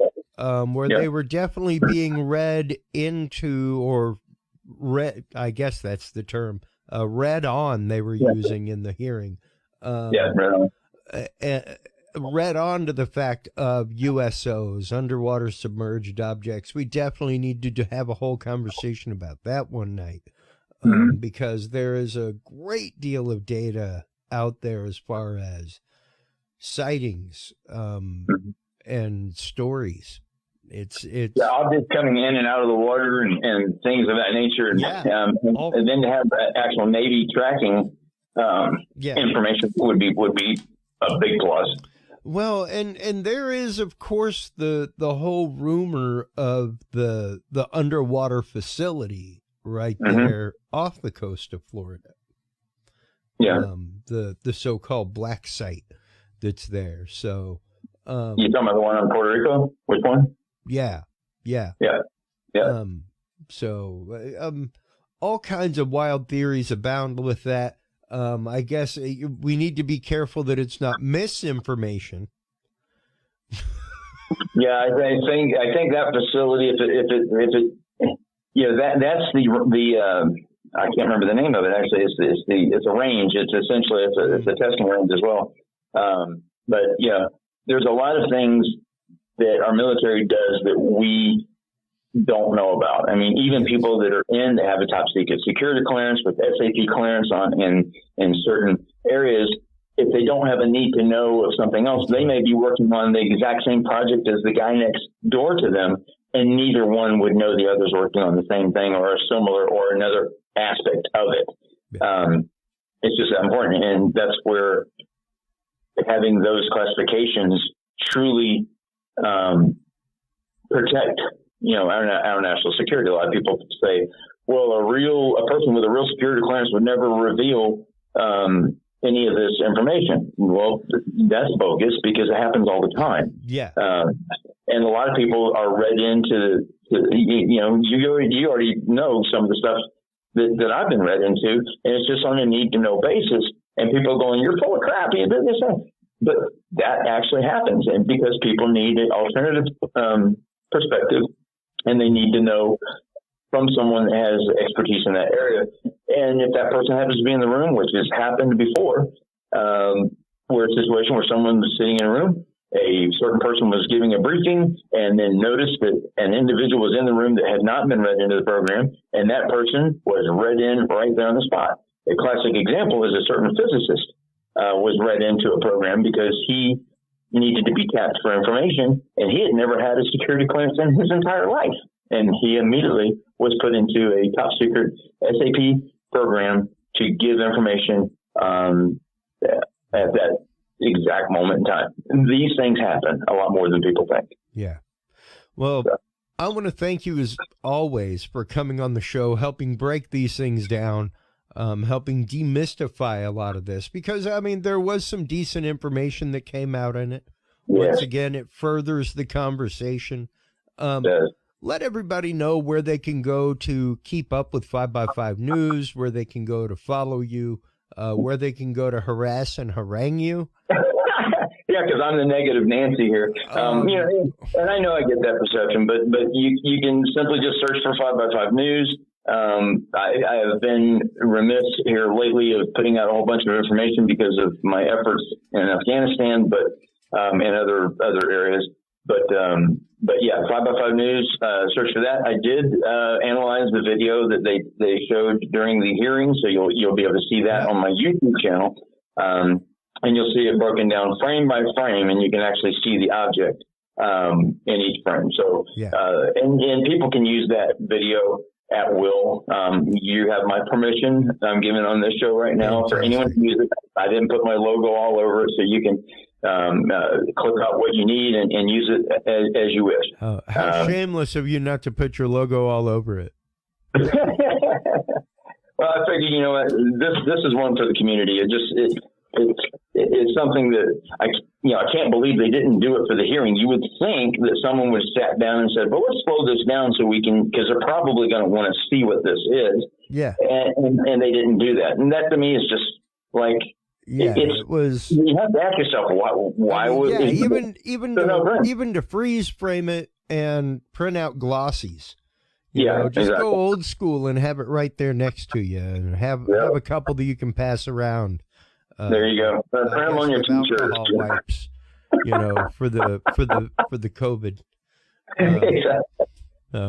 Anyway, Mike, thank you so much as always for coming on the show, lending your learned opinion on these things. Always great having you.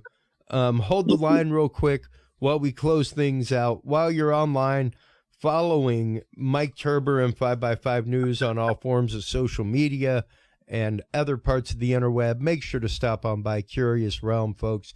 CuriousRealm.com is where you can go for all the episodes. Down at the bottom is a schedule of our upcoming live events. We have the MUFON Symposium coming up. We have the Falk Monster Festival coming up that we will be live at. We have the Southeast Texas, all kinds of fun Bigfoot conferences coming up. It's going to be super great. Soon to be the Texas UFO Conference as well. So stop on by, check that out. Check out CuriousRealm.com/live for all of the live episodes. Until next time, everybody, take care of yourselves, take care of each other, and remember, stay curious. We'll talk to you soon. Bye-bye. Thank you for tuning in to this episode of The Curious Realm. Stay tuned for more guests, forbidden topics, and hidden truths. Download the official Curious Realm app and view the Knowledge Vault on our website, CuriousRealm.com. Follow us on social media by searching Curious Realm. Curious Realm is available on your favorite podcast services, as well as YouTube, Roku, Amazon Fire, and Apple TV through the APR TV app, available on all app markets. Curious Realm is a proud member of the HC Universal Network family of podcasts. For more great content or to become a sponsor of Curious Realm or other podcasts, visit hcuniversalnetwork.com today. Thanks for listening. Stay curious. And remember, the other side is always watching.